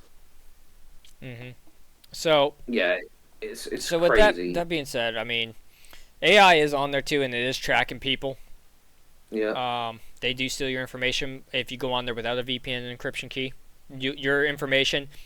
So, if you did not know this, right, and here is a fact, right, Google does not have the accurate number, right, but this is the fact coming from police reports, right? If you go on the dark web without a VPN, without an encryption key, your information and everything that's on your computer will be stolen in 0.02 seconds. 0.02 seconds. I don't think you can hit the X button that fast. Nope. So be aware of that. With a VPN and encryption key, it'll take them a couple hours to do it. But they will still be able to get around it somehow, some way. People are smart on there. There's people who live for that, for the dark web. Oh, yeah. So, I don't go on there anymore. I don't see a need to anymore. I only did it when I worked for law enforcement. So, take that with what you want. But yeah, as far as AI goes, final little bit here, last couple minutes before we kind of get into our outro here. I think for AI, I definitely see the possibilities of great success for us in the future with it. I also can see how people are scared of it. I think most of that scare comes from, they're robots. No, robots and AI are different. AI software, robot is a physical entity, right? Yeah. So, can AI be put into robots or be uploaded to robots? Yeah, sure. But, I mean, you can destroy the robot and then the AI is powerless.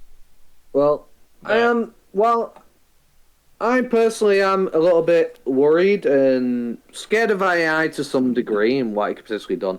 It's not necessarily the AI I'm worried about. It's the people that make it and the people in government or other things who are going to use it for their own purposes. That's the most terrifying part of all.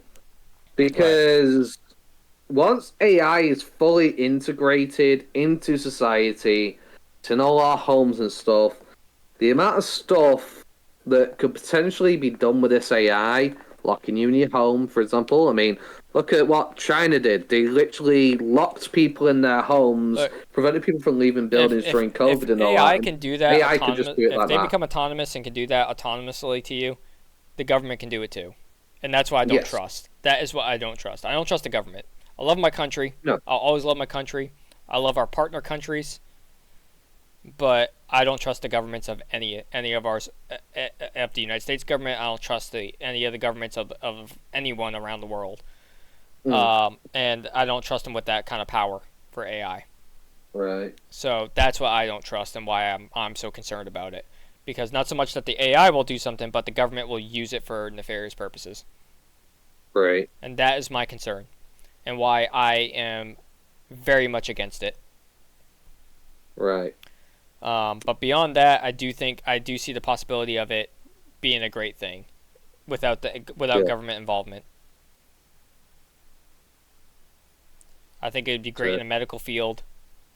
I think it will be great for analyzing crime statistics. I think it will be great for, as far as like helping us with day-to-day tasks. But it has so much potential for harm, and that's what concerns me. Yes. Not that the AI will harm us, but that people will use the AI to harm us. And that's my concern. Yeah. Definitely. And I think people have a wrong impression of it. I think they think too much of a Terminator, and it's not that. It's not that at all. I mean, AI could become, violent towards us at some point, potentially. There's always the potential there. Of course, the fears are warranted to a degree, but it's not going to be a Terminator-style scenario. I'm more concerned with us bombing each other and killing everyone on Earth than AI doing. Oh, yeah. I mean, I think what a lot of people are scared of is if AI deems humans too dangerous because of our affinity for war.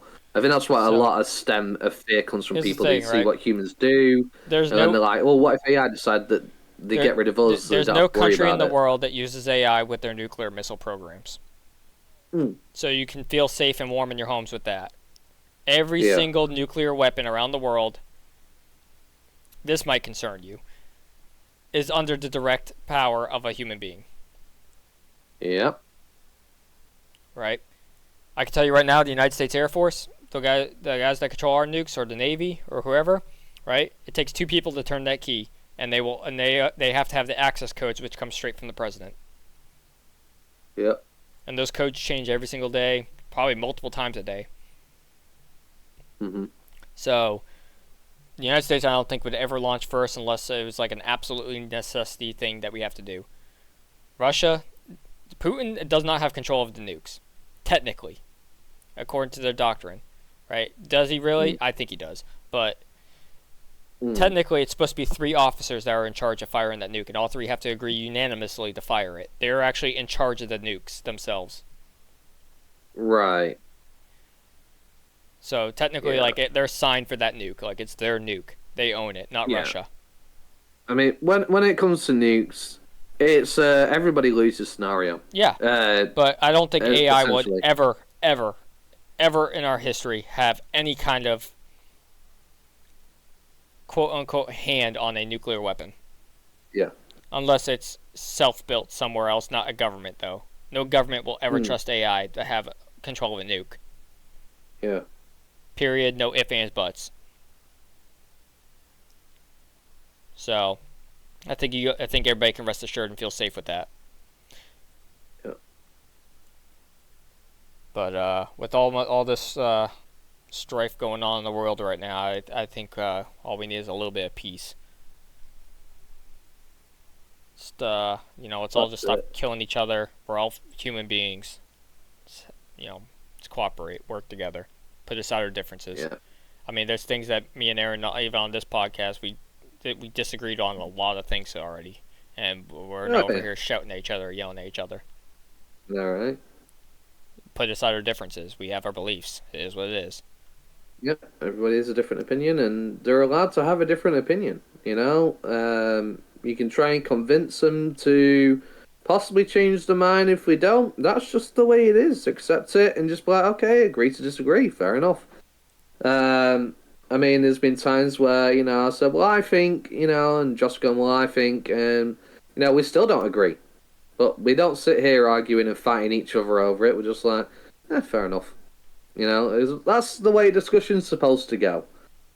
At the end of the day, it's not supposed to be a shouting match or I'm right, you're wrong. Speaking about how things are supposed to go, follow us on Twitch. Yeah. Subscribe on Subscribe YouTube. to our YouTube. This Join video our will be Discord. posted right after we get online here. We will be posting Yeah. this video on YouTube. So if you missed anything during this whole podcast, you could rewatch it here on Twitch, or you can rewatch it on YouTube at a later date. Yeah. Join our Discord. Come talk to us. Come join on the discussions. Join us next week. We'll talk about The Matrix. Aaron will be hosting that show. Join us on it's gonna be a Halloween, fun one. so we can talk about some ghost stories, play Phasmophobia, and we'll be talking about the paranormal later on that day. Oh yeah, that's going to be a blast. 2-part special. So, just a reminder to you all for the times on the podcast for Halloween. So, the 2-part special will be 12 p.m. US time, which is 5 p.m. UK time. We'll be discussing the ghost stories. And at the usual time, as we always do, at 5 p.m. US and 10 p.m. UK time, we'll have our official podcast where we talk about the paranormal. So make sure you do not miss out. You do not want to miss out on that, because I have some experiences I've had. I've got stories from my mum. Mum used to do a lot of Ouija boards when she was younger. So in the earlier part of the day at 5 p.m. UK time, 12 p.m. US time, I'll have some very interesting ghost stories to tell. I believe my mum, and I've experienced things too, so it's going to be interesting to discuss that. I believe Josh also has some experiences he likes to discuss. So you do not want to miss out on that, and our discussing the paranormal is going to be very interesting. And perfectly for the theme of Halloween, you know, Spooktober. Alright, so I think we'll end this with Guy. Yeah. Take it away, Guy, Sensei. Thank you all for joining us today. Have a great night. Goodbye.